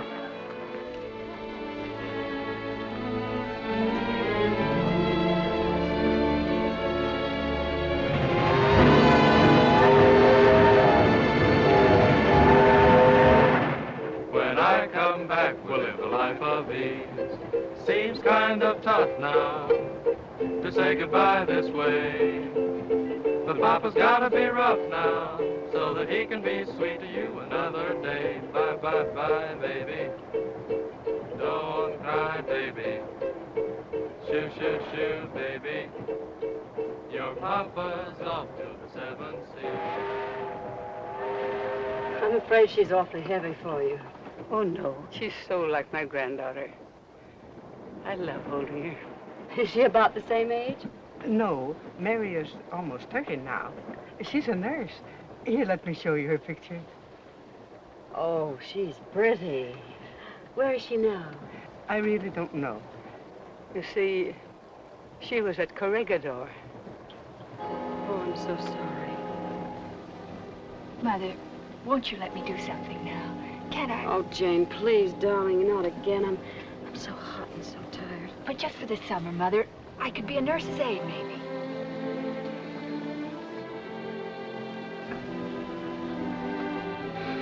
All right, Jane. Oh, gee, Mother, that's swell. But remember now, just for the summer. I embrace the code of a nurse's aide.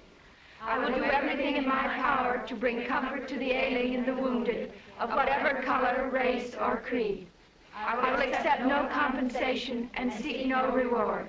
And I will hold as a sacred trust the symbol of mercy which I wear, the Red Cross. Tell Jane I'm proud of my little Florence Nightingale. And she must hold the thought that next summer, or the summer after that, we'll be boating again on the lake. The summer after that.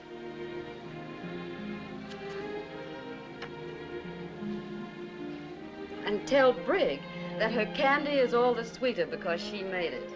But I'm worried about your ration points. You mustn't waste them on me. Waste them on Pop. He's thinking of us, darling. We get everything we could possibly want. And don't tell Fidelia, but the grub is wonderful. I'm gaining £1 pound a week. And if it doesn't stop soon, they'll have to make me a general just for appearance's sake. That's all for tonight, except... Except for what, Mother? The rest is to me. Mother, I want to hear it. Can't I have any privacy at all? It's just for Mother, Brig. Didn't you hear? All right. Oh, you can hear it. It's not that secret, silly. That's all for tonight, except to say that come war, come jungles, come Japanese, they're all so easy to take. Because at the end of this, my darling, I know there waits for me your love. There. Are you satisfied?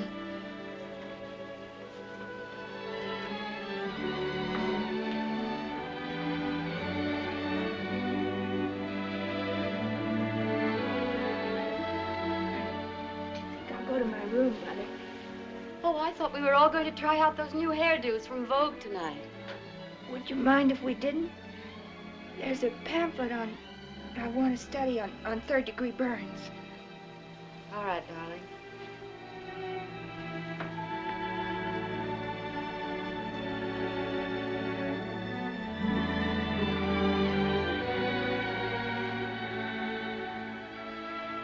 We can try them, Brig. I think it's high time something was done about your hair anyway. If you want to, Mother. Provided you'll let me. Now, don't start making deals with me. Well, I mean, how old do you think I could look if my hair was up? Well, let's see. I should say just about the same age. Oh, but nicer, maybe. Why? Oh, Mother, it's just terrible. My not doing anything about the war at all. It seems to me you've rolled bandages, you've collected salvage, and you yourself told me you've sold more war stamps than any other girl in your class. Not that that's any surprise to me. Oh, but that's all kid stuff. It's no such thing. I know it's important, but... Oh, Mother, I miss Pop. Something awful. I know, honey. So do I.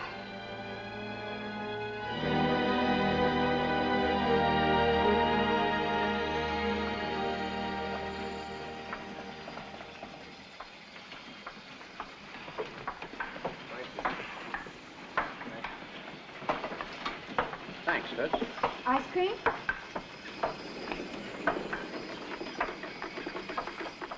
Ice cream again? Sure wish I had some watermelon. Now, you men watch Joe carefully. All it is learning how to walk again.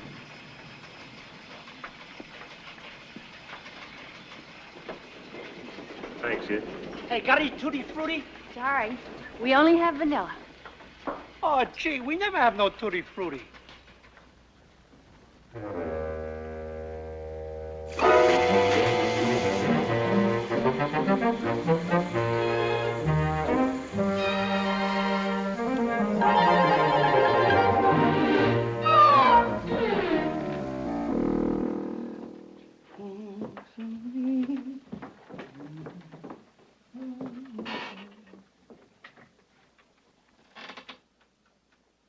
Wake up, Miss Hilton. Wake up. What is it? It's most time for dinner. Wake up. Oh, Fidelia. Where's Mr. Hilton? Mr. Hilton? Oh. Oh, I guess I must have been dreaming. You sure was sleeping hard. Aren't you home kind of early? Yes, I'm a little. I got no union rules for myself. 6 o'clock quitting, unless I likes people. Is that for me?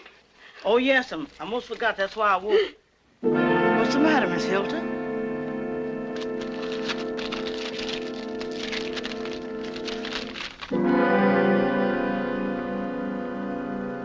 Oh. What is it, child? Miss Hilton! Jane! Frank! Come quick! Miss Hilton!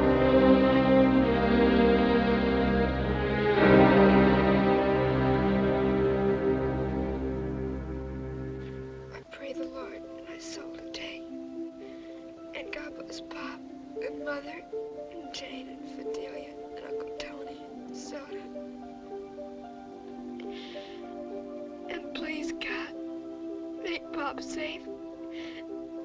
Oh, I know he is safe. He wouldn't let anything happen to him. But please, make him safe anyway. Amen. Make Pop safe.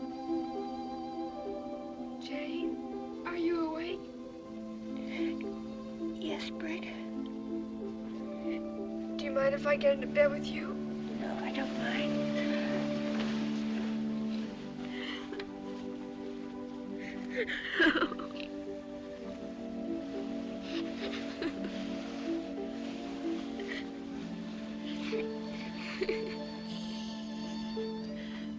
Don't let Mother hear you.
He'll come back to us.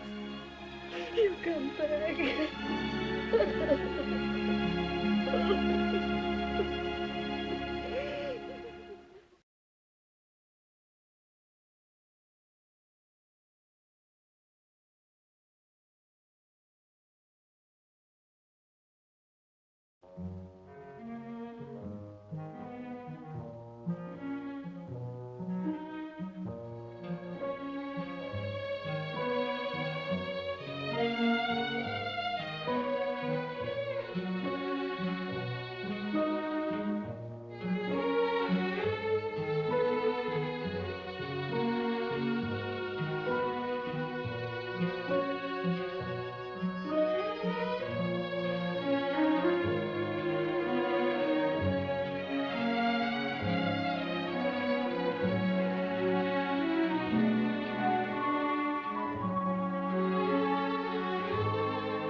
Troublous times, when many of our loved ones are making the supreme sacrifice, I've searched the Holy Scriptures and my heart for some message of comfort and inspiration to you.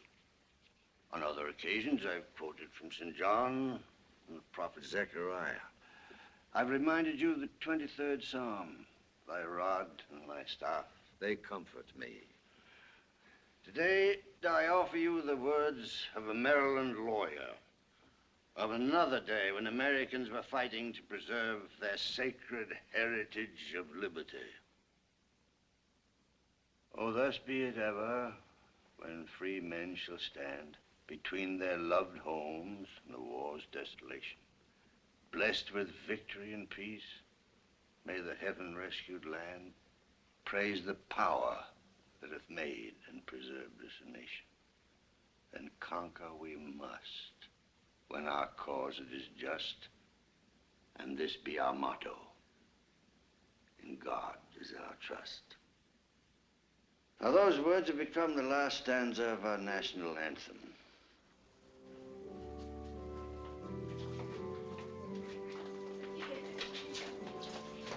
Bye.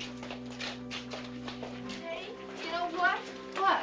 Gladys' stepfather is 4 out. Oh, Anne? Jameson's a nice old duffer, but I don't know why we have to have all that flag waving. Well, how's everything going with you, Emily? Still having a good time, I hope. Oh, you know me. Carry on is my motto, come what may. Yes, Emily, you're one woman who can be depended upon to maintain her standards in these times. Well, thank you, dear. Hello, Mary. Hello, Anne. I was so sorry to hear about Thank you, Mary. I've been meaning to call you, Anne. Really, I have. I just heard the other day about Tim. I'm terribly sorry. Thank you, Emily. But you mustn't give up hope. C'est la guerre.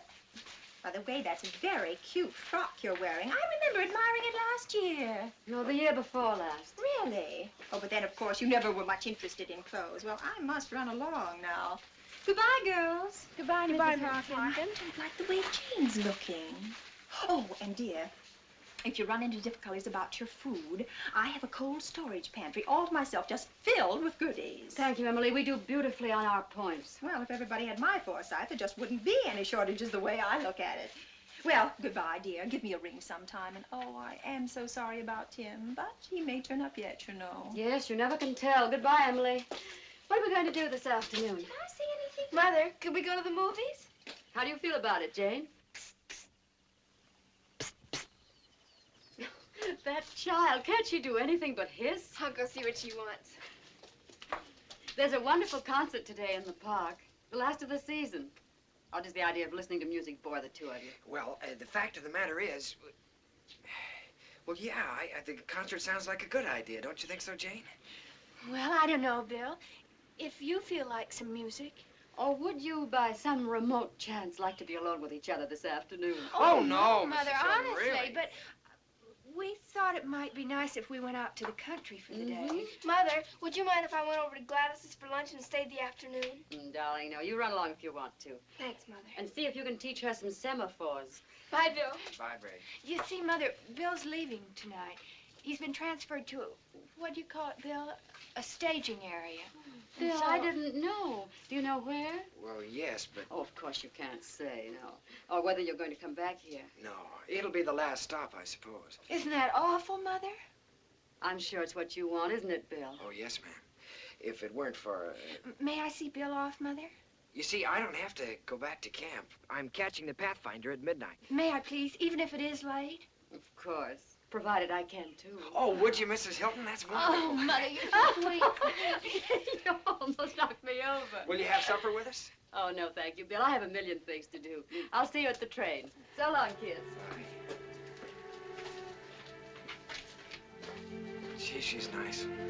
She's so lonely, Bill. Yeah, I know.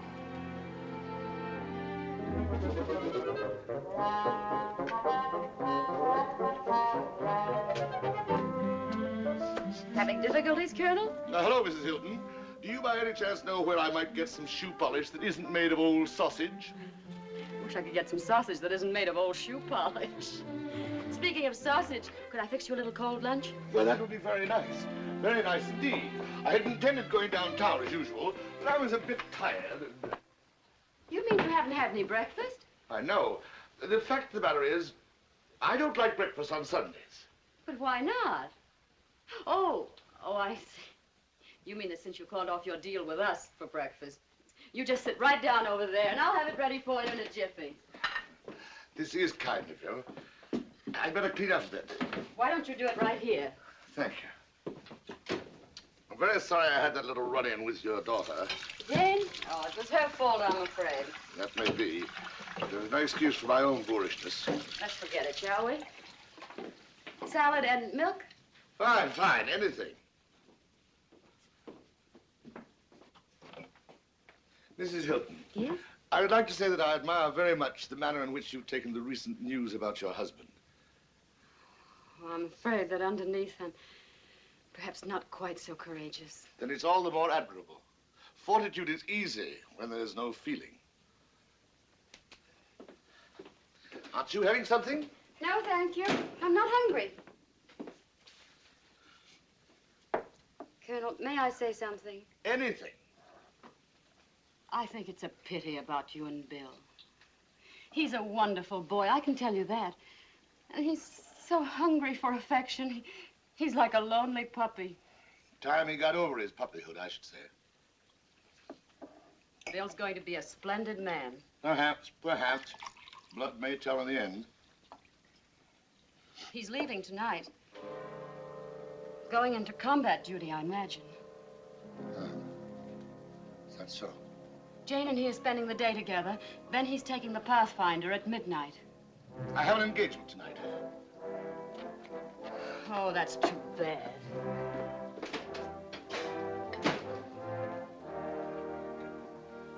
Your grandson's going off to war. But I don't suppose that's of any importance to you. If you'll excuse me. Mrs. Hilton. Yes? I don't want you to think that I'm any more ruthless and hard-hearted than is the case.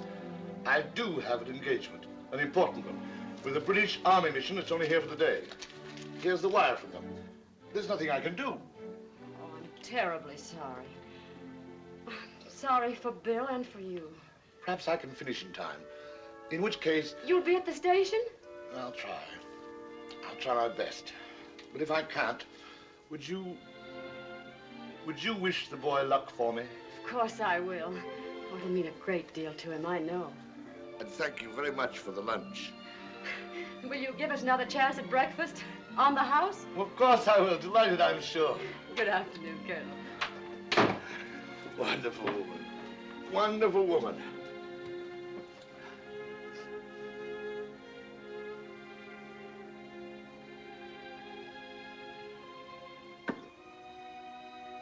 Was a farmer, had a daughter, and her name was Clementine. Like she was and like a fairy, and her shoes were number 9. Oh, my darling, oh, my darling, oh, my darling Clementine. Glad you are and gone forever, dreadful sorry, Clementine.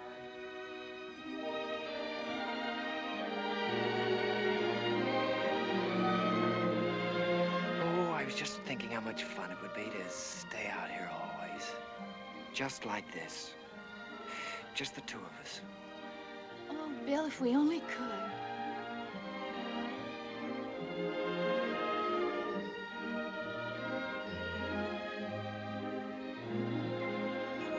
Hey, I wonder how this thing works.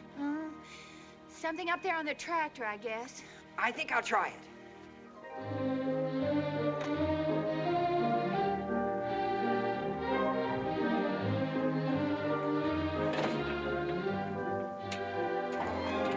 Hey, this looks like a cinch. Sit tight and I'll give you a ride. Oh, Bill, be careful.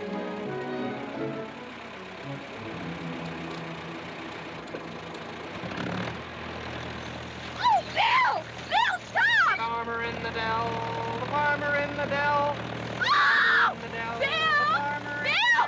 Oh, Bill! The Bill! The farmer in the dell, the farmer in the dell, the farmer in the dell. Mighty old Mary, oh, the farmer in the dell.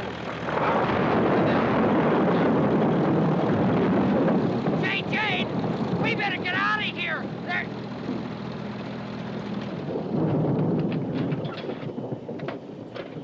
Jane! Jane! Where are you? Jane!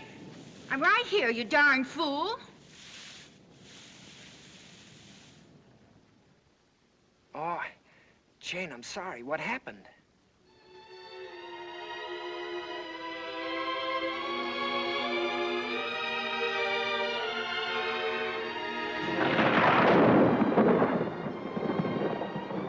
get inside someplace before it starts to rain.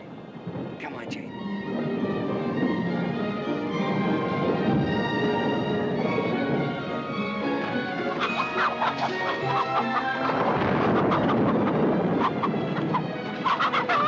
Oh, boy, we certainly made that just in time. Ho-ho!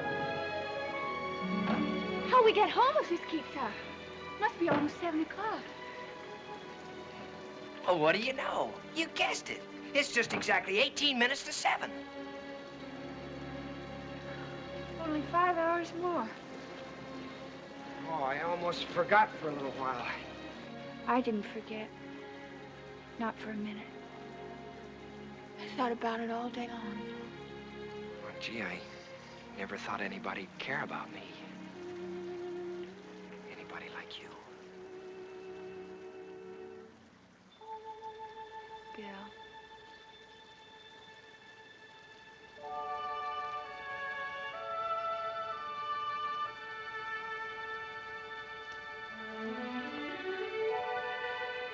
Oh, Jane, I don't want to leave you. Won't be for long, darling. Might be for months or years, maybe. Doesn't matter. I'll be thinking about you all the time. Someday the war will be over. Then we can be...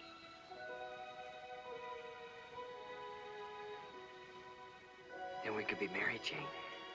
You want to be, Bill? Oh, darling. I'm so happy. Oh, I just can't believe it. I just can't. I love you. Oh, I do. I love you. I love you. Oh, I just don't understand it. Bill, do you realize we're engaged? Engaged? Aren't you going to kiss me?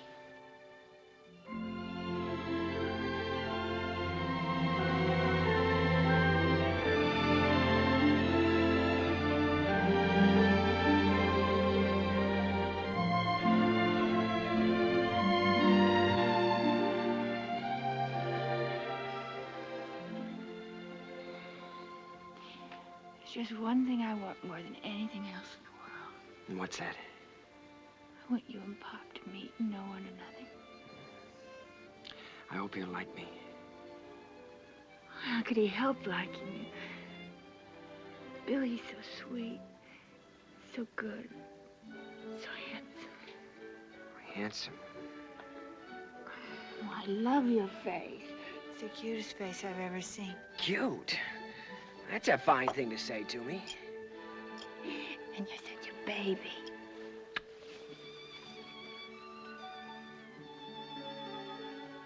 Look, the rain stopped. Oh, isn't that too bad? Yes. Oh, it's awful, but we better get started back. We've got to make that train now. Yeah, I guess you're right. Gee, I hope you didn't catch the flu out here in the storm. Now, don't you start worrying about me or I'll break our engagement. Oh, you have the prettiest hair. I'll bet no other nurse's aide has hair like that. Lots of them have. Prettier, too. Well, they don't have as pretty eyes then. Prettier. Well, noses then. Lots prettier. I don't believe it. Well, I'll tell you one thing they don't have. What? They don't have anybody as precious as you to take them out to the country. Come on, let's go. Precious. Cute.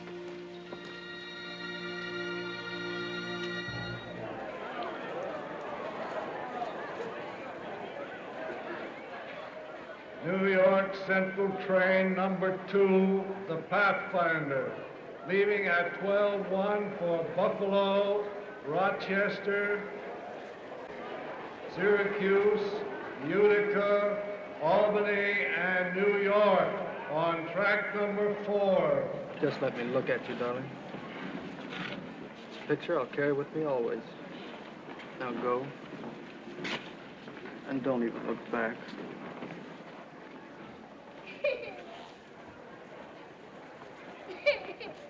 Look at the nice apple Daddy got you. But I don't want you to go away.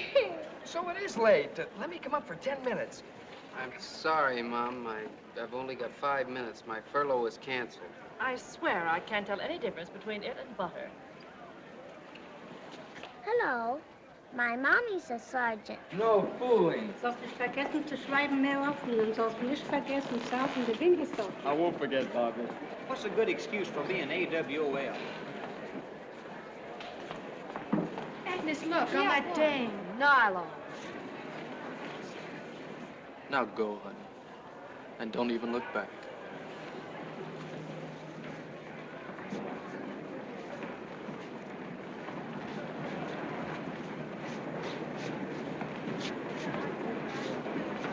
Oh. 5 months' pay. Give me some war bonds. Plenty of them. Jane. What, Bill? Nothing, just Jane. Silly. Suits me if they tax me 100%. Oh, yeah? I was just thinking. So was I. What if there's some place where we can go free where we don't have to dance with hostesses? In 15 minutes, you'll be gone. I know. I'll meet you in New York. You will? And we'll get married, and I'll have a baby. Oh, boy, that sounds wonderful. We'll get married, and I'll have a baby. We'll do it the day the war's over. No, I mean tomorrow. Or Tuesday. Oh, gee, Jane, we couldn't do that. Yes, we could, and we will. You could and you will what? Now, don't tell me you two are having an argument. Fine thing, I must say, 10 minutes before train time. Well, you see, Mother, It doesn't make any sense, Jane. What doesn't make any sense? All right, don't tell me then. Jane, would you get Bill some magazines? He doesn't need any magazines. You don't need any magazines. Well, then some newspapers or cigarettes or anything. But, Mother, why? Because I want to talk to Bill. Oh. I'll be finished by the time you get back, I promise. All right. I'm sorry to break in on these last minutes, Bill. Well, I hope you're not worried over what we were talking about, Mrs. Hilton. I told Jane... You don't have to tell me. I wanted to talk to you about your grandfather. Oh, him. The Colonel was very upset about your leaving. I could tell. How did he know I was leaving? Did you tell him?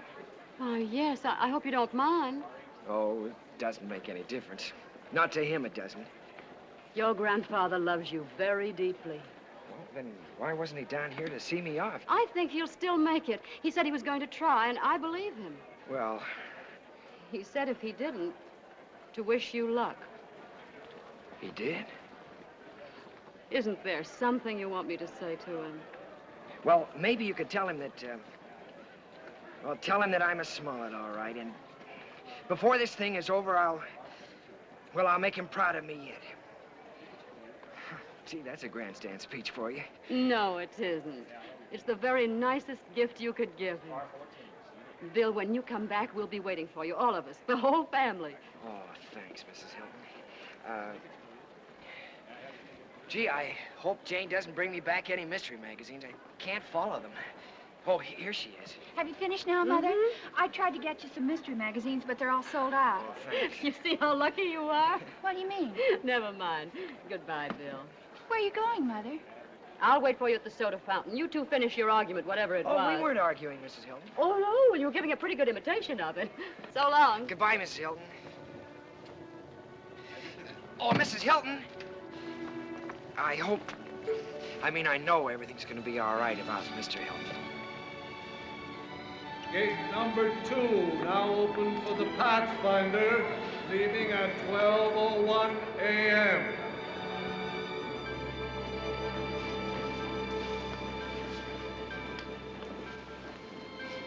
You will marry me when it's over, won't you, Jane? You won't be mad at me because I didn't marry you now. Of course I won't be mad. But you take care of yourself. I will. You write to me. I will. You do understand, don't you? I think so. You know, it's because I wouldn't want you to be... Well, you know, if anything happened to me... A widow, you mean? Oh, yes, but not only that. If something happened, I mean, if I was... If you were wounded? Oh, Bill, I'd take care of you the rest of our lives. Always. Oh, Bill.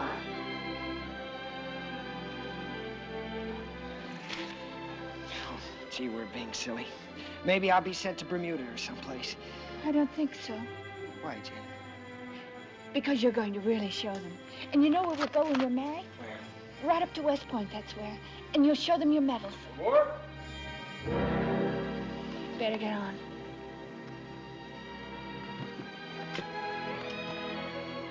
Oh, I almost forgot I have something for you. You have? Oh, gee, you didn't have to do that. Here, it's my class ring. Oh, that's wonderful. You sure you don't need it? I don't know what's more important than its being our engagement ring. Isn't it awful that I didn't get you a ring? But I'll send you one. It doesn't fit very well. Maybe I should have gotten you something else. Oh, no, I'd rather have this than anything. Well, get on, son. We're about to pull out.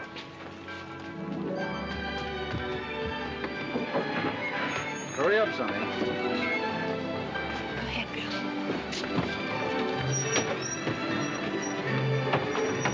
Jane! Oh, I almost forgot.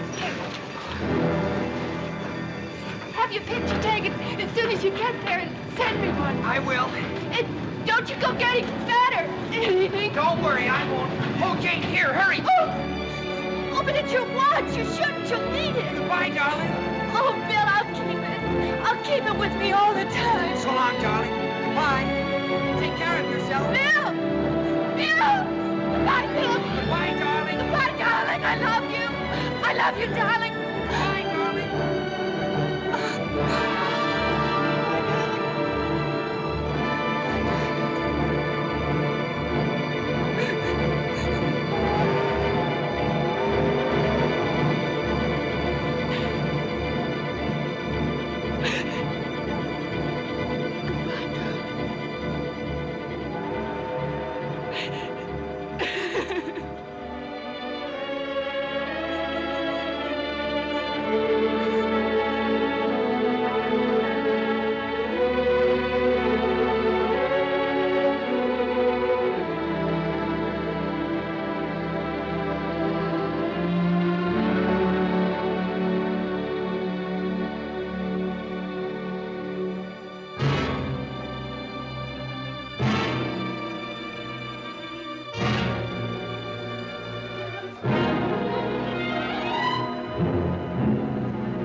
Has the Pathfinder left yet?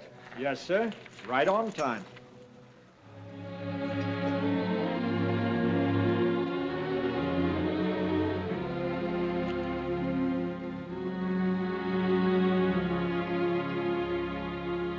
Was a farmer, had a daughter, and her name was Clementine. Light she was and like a fairy, and her shoes were number 9. Drove she ducklings to the water every morning just at 9.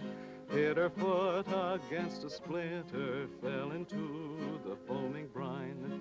Oh, my darling, oh, my darling, oh, my darling Clementine. You are lost and gone forever, dreadful sorry Clementine, dreadful sorry Clementine.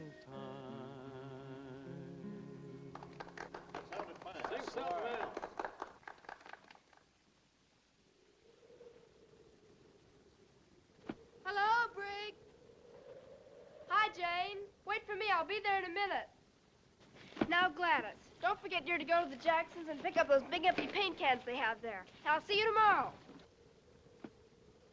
How are things at the hospital? Oh, fine. How's school? Oh, same old bore. Young girls should get an education. Is that so? I didn't notice you dashing off to college. I'll go to college eventually. Please, Mother. We couldn't afford it now anyway. Maybe Bill and I'll go together after we're married. Fat chance. Mrs. William Smollett II, queen of the freshman hop. Oh, look at Soda. He's got some new playmates. Hello, Soda. Jane, what have you heard from Bill? Oh, he's fine. I think he expects to see action any day now. Wouldn't it be fun to go back there on your honeymoon and visit all the places where he's fought? I don't think so. I want to get a little place all by ourselves. Just as far away from all that as... Well, what about a houseboat on the Nile? Or I know, a cottage on the beach at Waikiki. You go surf riding and... Jane, will you take me along? Oh, Brig, how can you be so infantile? Oh, all right. I'll be getting married myself someday. And you'll be looking for an invitation from me. And then you'll be sorry you were so snooty about it. Well, come on in, Soda, if you're coming. Hello, girls. Oh, hello, Mother. Hello, Mother. Oh, Brig, well, would you mind checking the oven for me? I've been making cookies. Oh, Mother, do I have to? Do as Mother asks, Brig. Oh, all right. Jane, dear, come into the living room. I'd like to talk to you. What's the matter, Mother? Well, mayn't I talk to you if I want to? Well, of course, but you sound so strange. Oh, do I? I'm sorry. I don't mean to. What is it? Why couldn't Brig hear? Is that why you sent her? Not about Pop. No. Sit down, darling. Jane, dear, I'm terribly proud of the way you've grown up. I'm sorry Pop missed it. Oh, is that all? It's sweet of you, Mother. No, dear, it isn't. Oh, it's so wonderful being at the hospital. I wish you could come and visit. I will. But some of it's so sad. If you could see those boys. And they're so cheerful, most of them. I know. They have such courage. I like to think that you have that kind of courage, too, darling. What are you trying to tell me? That when a man goes off to war, we have to be... Bill! The telegram came just a few minutes ago.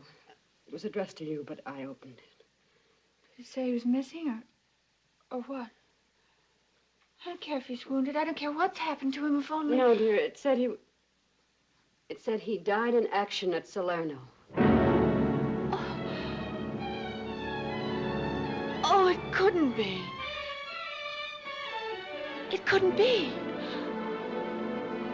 It could be a mistake, couldn't it, Mother? I've heard that sometimes they get the names mixed up. No, honey, you mustn't fool yourself. That would be the worst thing of all. You've got to face it, as hard and cruel as it is. Yes, I know. I've known it all along. Oh, Mother. Cry, darling. Cry your heart out.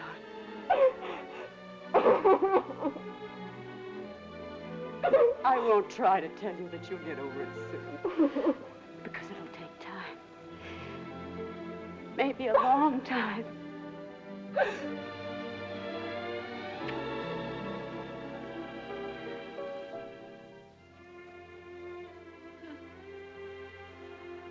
No, I won't cry. A wonderful boy loved you, Jane. That doesn't happen to everybody. But I had him, oh, such a little while.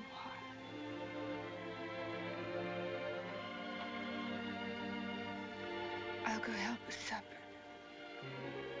There's chicken fricassee, just the way you like it. Sounds fine. Isn't it funny? We were just talking. Brig was just saying about our honeymoon. Oh, my baby. My poor baby. He struggled so hard to be a soldier because I insisted on it. I, in my infinite wisdom. He would have been a soldier anyway as things turned out. Yes, but all he learned from me was the glory, the decorations, the parade. Bill had character and courage. I know you gave him those. I hope so. He loved you. Mrs. Hilton, I'm not a child. He hated me. To whom did that telegram come? Why, he didn't even list me as next of kin. The telegram came to Jane because they were to be married. Oh, I didn't know, of course. I should have told you before. Colonel, if only you could believe that he loved you. Don't you remember the message he sent to you? That he was a Smollett, all right. And before the war was over, you'd be proud of him. He did say that, didn't he? Yes, I am proud of him. My only grandchild had to die before I... Come in.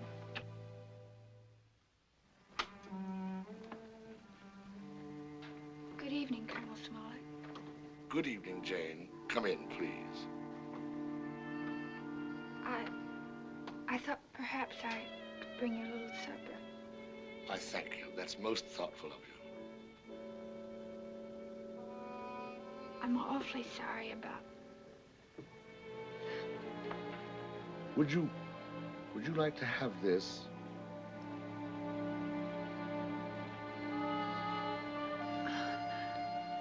I think he'd rather you... Jane, I'm awfully glad we're friends. So am I. I'll get you supper now, if you'll excuse me. Colonel, won't you have supper with us? I should love to. I'll come right down, dear. All right,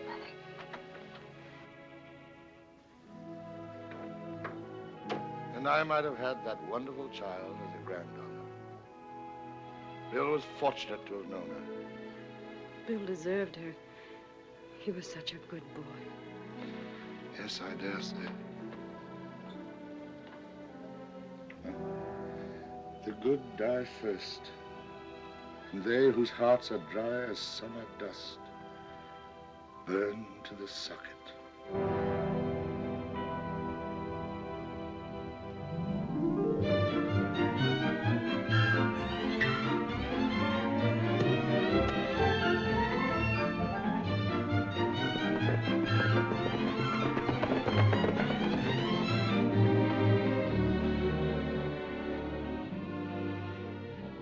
Shall we stop a moment and rest in the shade, Mr. Williams? I can't imagine anything more pleasant than being out here, can you? Or do you miss the water? I love to sail myself, so I can understand it if you do. I hate it. I never want to see the ocean again. Would it help you to talk about it? I hate the ocean. Of course you do, I understand. It's almost time for your lunch. Dr. Golden will be awfully angry with me if you're late. He's taken a great interest in you, you know.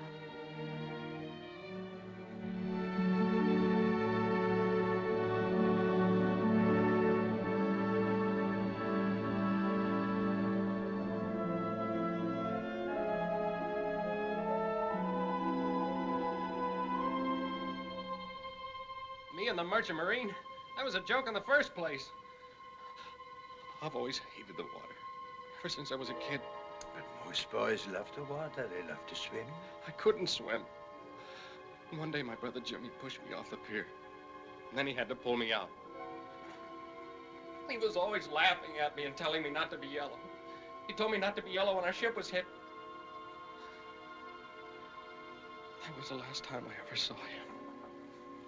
You're not a coward, Danny. Fear is normal. We'll help you to understand that. And when you do, you won't be afraid of the water. You won't even be afraid of being afraid. Rest a while, Danny. You're a fine boy.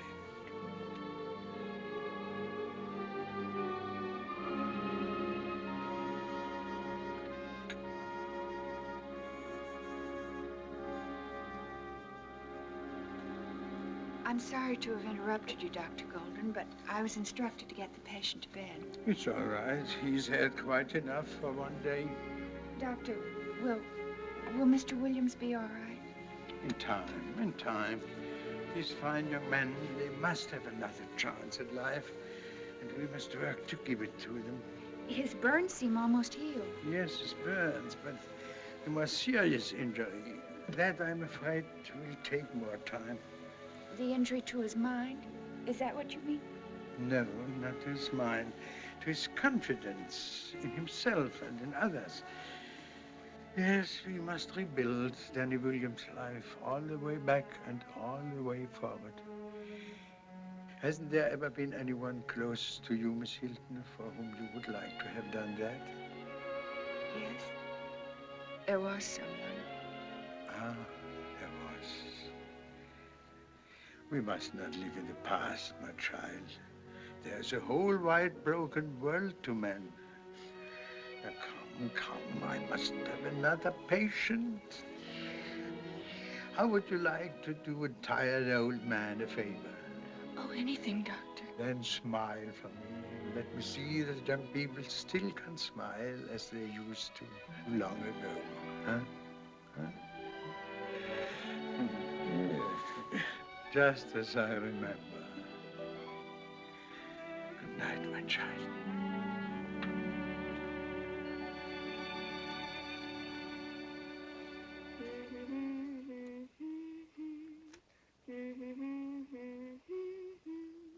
Happy birthday to you. Happy birthday to you. Happy birthday, dear Colonel. Happy birthday to you. Thank you, Mrs. Hilton. Thank you, Jane. Thank you, Brigg. And thank you, Fidelia, for the beautiful cake. Better wait till you taste it, Colonel. I don't know how it's going to be. It's kind of an experimentation. Now you make a wish. And remember, if you want it to come true, you have to blow out all the candles with one breath. Really? All of them? Yes, indeed. Oh, don't you think we might allow the Colonel 2 breaths, Brigg? No special dispensations are necessary. Oh, no special dispensation. Now you have to get the first piece. Really, Bridget, I wasn't born yesterday. There are a few things that I do know. Bridget, he's here again. Soda, get down. Come here. I don't understand it. He never does that with anybody else. He's apparently very devoted to you. I can assure you I've taken every conceivable step to discourage his affection.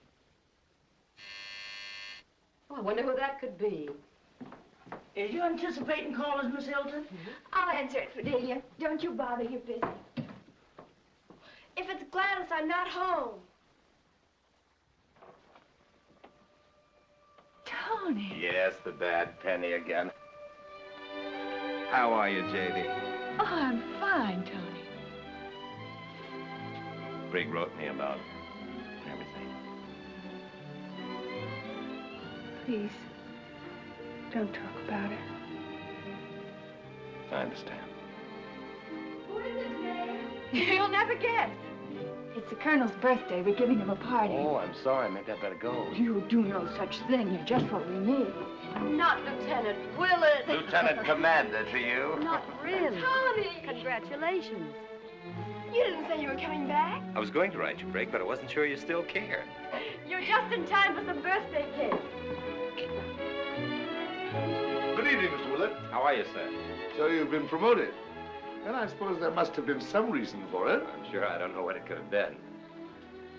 I was sorry to hear about Bill. Thank you. Sit down, Tony. That looks good. Where's Fidelia? Here I is, Lieutenant Willett. Fidelia, this makes it official. Yeah, give me that. I sure is glad to see you back. Should I move the rooms around like before, Miss Hilton? Oh, my goodness. Don't worry, I've got a room downtown this time. Never heard tell of such a thing. Now. Oh, I almost forgot. I have something for you, Jane. For me? Well, didn't you bring me anything? Oh, Brigg. Isn't anything, really, but when I saw it, I just couldn't resist getting it for Jane. Oh! Oh! Where on earth did you get it, Tony? You won't believe it, but it was practically the only thing left in a little shop in Salerno.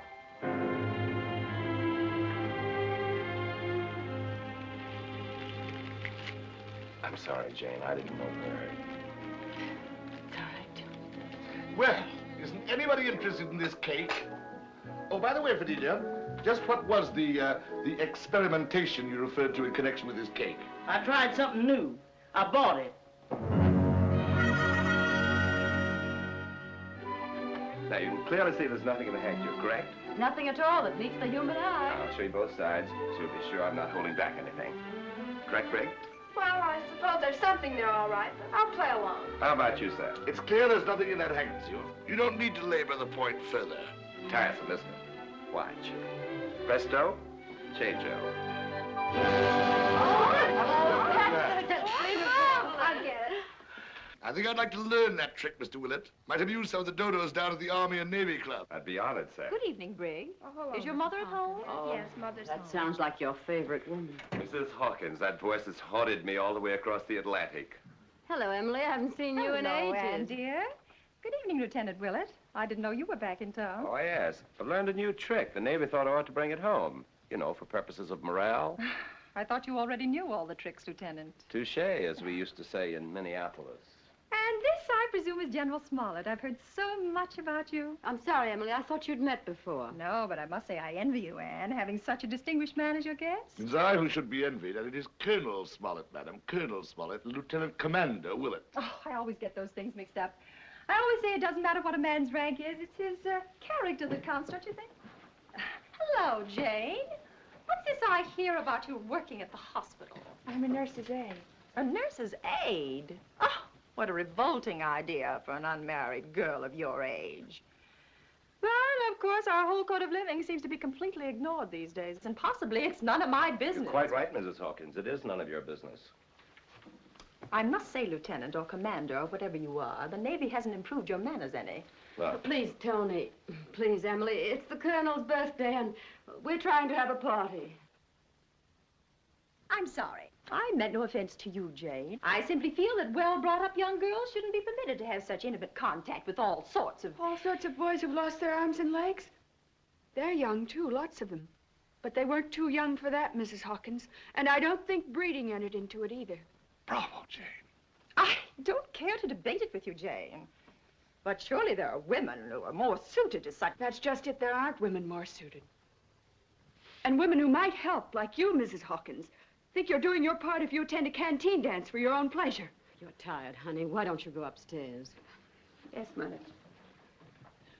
But there's just one or two more things I want to say. Come on, darling. She's not worth it. We're not V-girls. We're simply helping with the wreckage. All right, Brig, let's go play with our dolls. Don't worry, Mrs. Hawkins. Please don't worry if our precious, well-bred hands come in contact with those mangled bodies. We'll survive, even when they don't. Anne Hilton, what on earth has happened that you would permit a child of yours to talk that way without so much... Without so much as what? Thank heaven my child had the courage to say to you what should have been said long ago. And let me add that I'm ashamed. Ashamed that I've put up with you, that I've even known you. Well, from now on you needn't know me. But don't you think for a minute you have me fooled, Anne Hilton. I've not forgotten how you felt about your husband joining up. And may I ask, just what other noble sacrifices you've made to give you the privilege of being so self-righteous? I'm afraid that's just it, Emily. I haven't really made any sacrifices. Oh, I haven't hoarded and cheated and done all the other selfish, unpatriotic things that you've done. But as far as making sacrifices, I'm afraid we're two of a kind. And the realization of it doesn't make me very proud or happy. Well. Goodbye, Major.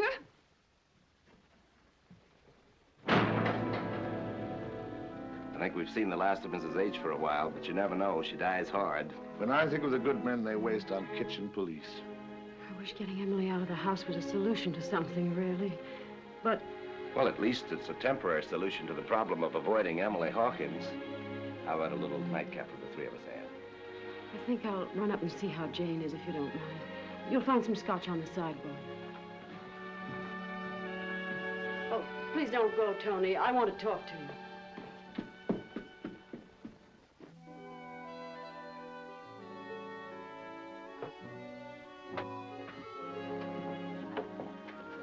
Say when, Colonel.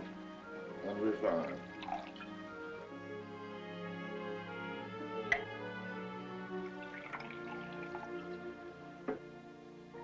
Happy birthday. Oh, thanks. Almost forgot. Pity, isn't it? Sure is. Well, I think I'll take myself off to bed. Good night, Willett. I rather like you, if I may say so. Couldn't be more pleased, sir.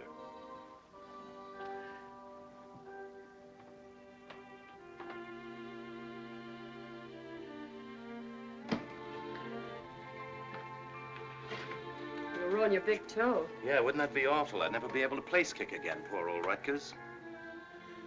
Well, Tony, you didn't expect to find another front here at home, did you? But our side won victory over gas power. How's Jane? Oh, she's fine. Her thinking is as clear as a bell. How am I, why don't you ask? Trying to figure out what sacrifices you can make, is that it?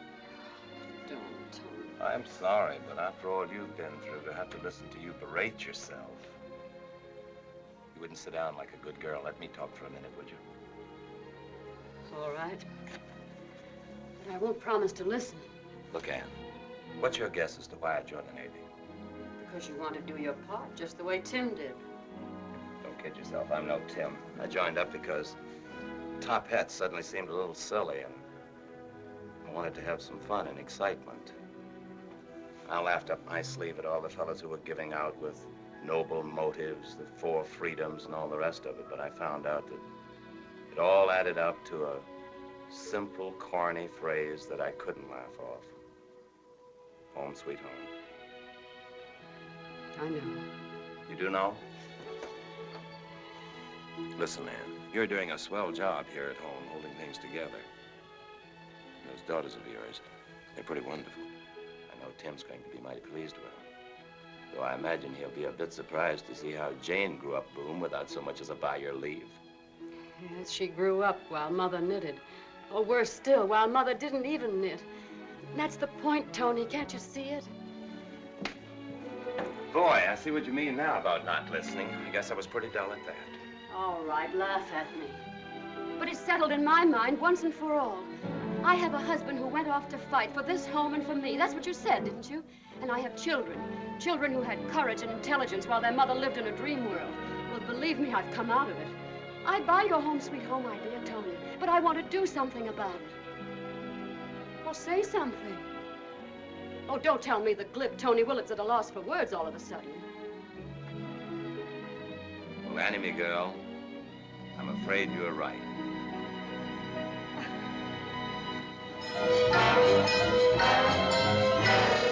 I hope you'll think I was right, too, Tim. And that someday you'll be interested in reading this diary. And I hope you won't be too shocked when you hear that I'm actually training for work in a shipyard of all places. Yes, tremendous changes have taken place in the pampered woman who is your wife. It's hard even for me to realize that I'm studying to be a lady welder. And doing very nicely, so it seems. Oh, Tim, I love it so. And I have such admiration for all these people. There's one woman I can't wait for you to meet. Her name is nothing like we ever heard at the country club. It's Zofia Kozlovska. And she likes me because she thinks I helped her through a most awful and tragic loneliness. I wish my little boy had lived, so he could have seen America. I used to read to him about it every night, when the shades were drawn and the sound of heavy boots marching down the street made my poor little Yanka shake until I thought his bones would crack. And then we'd pray together that God would let us go to the fairyland across the sea. If only he could have been with me the day I went all by myself to the Statue of Liberty and read what it says there for the whole world to see. Do you know it, Van Hilton? Did you ever read it? No. I'm sorry to say I don't know it. Oh, I'll never forget it. I know it so well here because I feel it so much here. It says, give me your tired, your poor, your huddled masses yearning to breathe free. The wretched refuse of your teeming shore. Send these, the homeless, tempest-tossed to me. I lift my lamp beside the golden door. You've helped light that lamp for me, Anne Hilton. And then, Tim, she said the most thrilling thing that has ever been said to me. She said, you are what I thought America was. What I meant when I prayed with little Yanka. and as in my own small way I help here in the shipyards, I hope I may be worthy of her words. Just as each night I pray that always I may be worthy of those other thrilling words. The first time and every time since that you've said, I love you.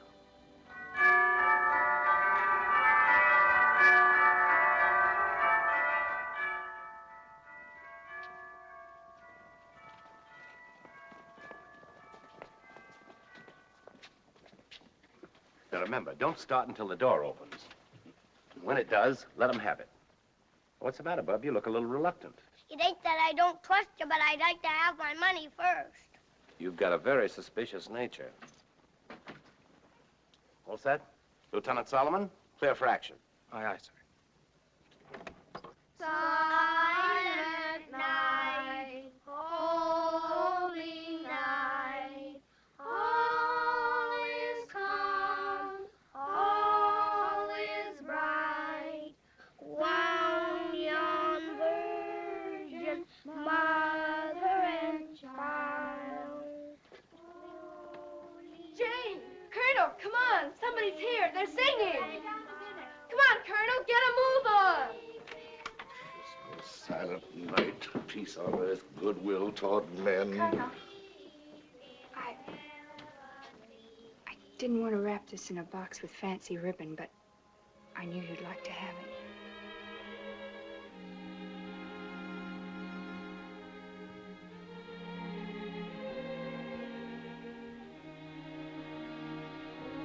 Thank you, Janie. Merry Christmas.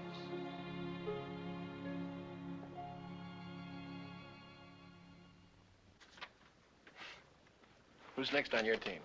Colonel Smalley. Get going, Colonel. You're our anchor man. Don't worry, we've given you a nice, easy one. Please don't be patronizing. I can act it. All right, go. Come on, we've only got a minute and a half. Well, you might wait until I've read it.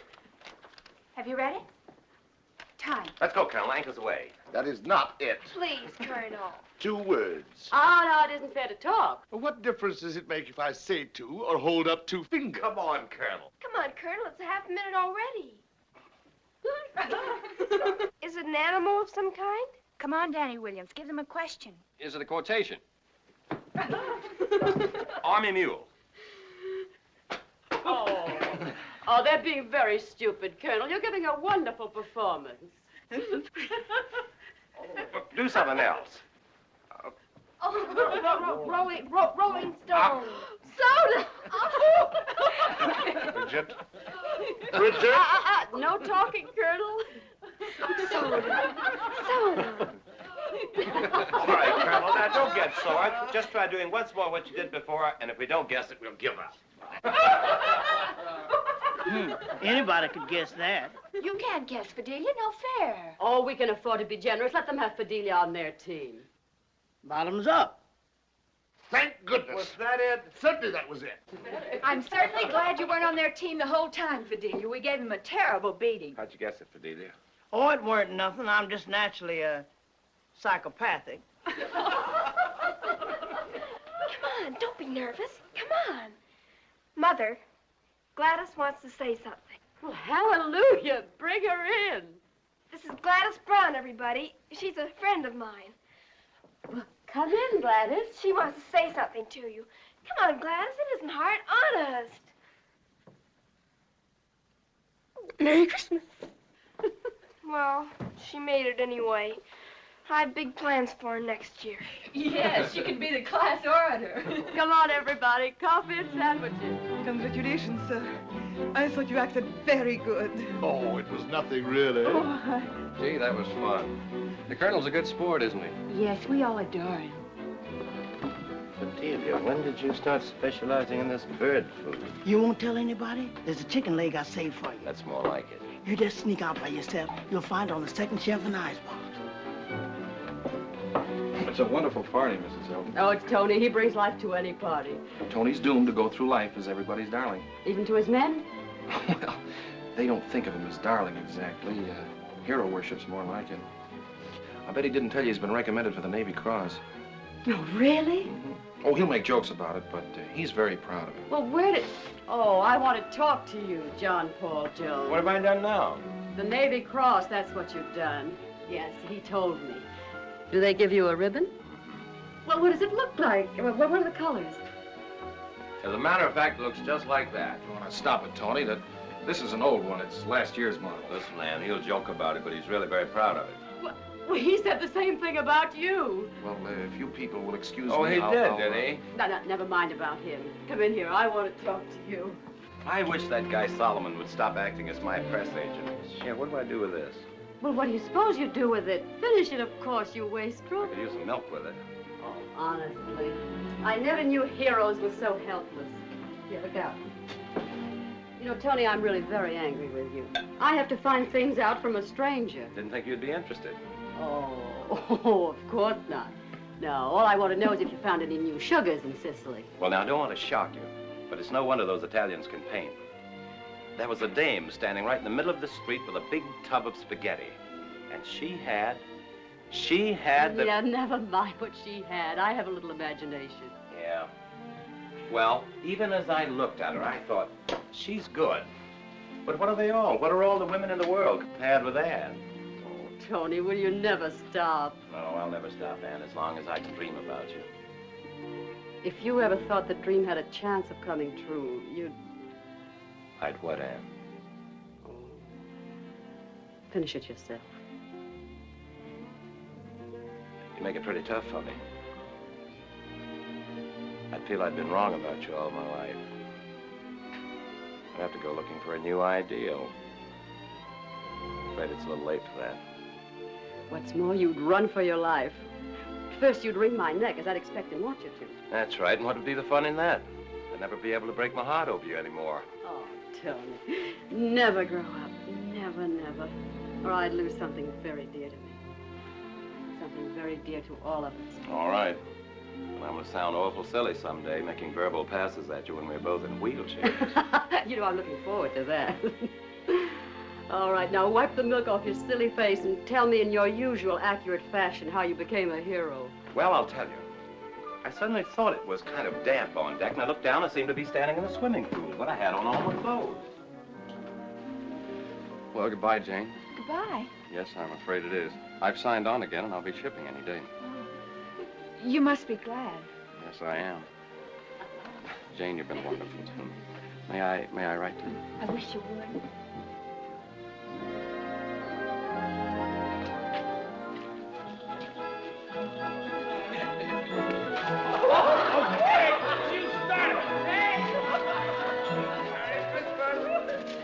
I still contend that if there had been one lone, single, solitary grain of intelligence on our entire team...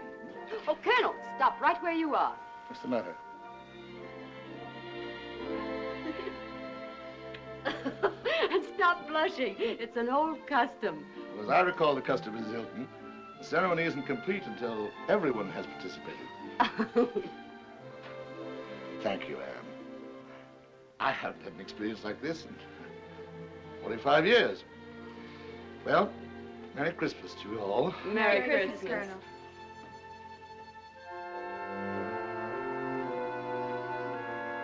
Come on, Soda.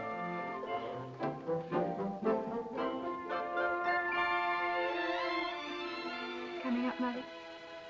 Not for a little while, darling. I have a few things I want to do. Good night. Good night, darling. Good night, Mother.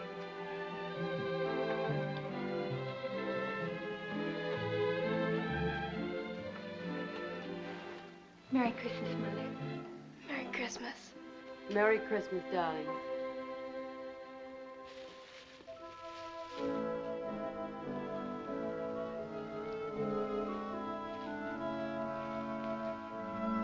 What are those, Fidelia? Mr. Hilton done sent these to me a long time ago and told me to put them under the Christmas tree, just like we've always done. Oh, now, no tears, Fidelia. There's nothing to cry about. I can't help it. He sent me something, too. Mr. Hilton never forgot me, even when he's fighting them devils. He'll be so happy to hear that you're back on the old job again. Yes. Miss Hilton, can I confide you something? Yes, Fidelia. Brigg sent her daddy his gift just like nothing had happened. Of course she did. So did Jane. So did I. You all did that? Miss Hilton, I guess I just ain't on the right side of the Lord. I just ain't had the right kind of faith. But I will have. From now on, I'll be a true believer. And now I'm wishing you a good night, Miss Hilton. Good night, Fidelia.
Hello?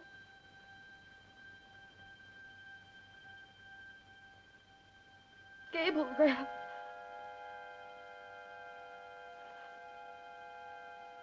Yes, read it, please.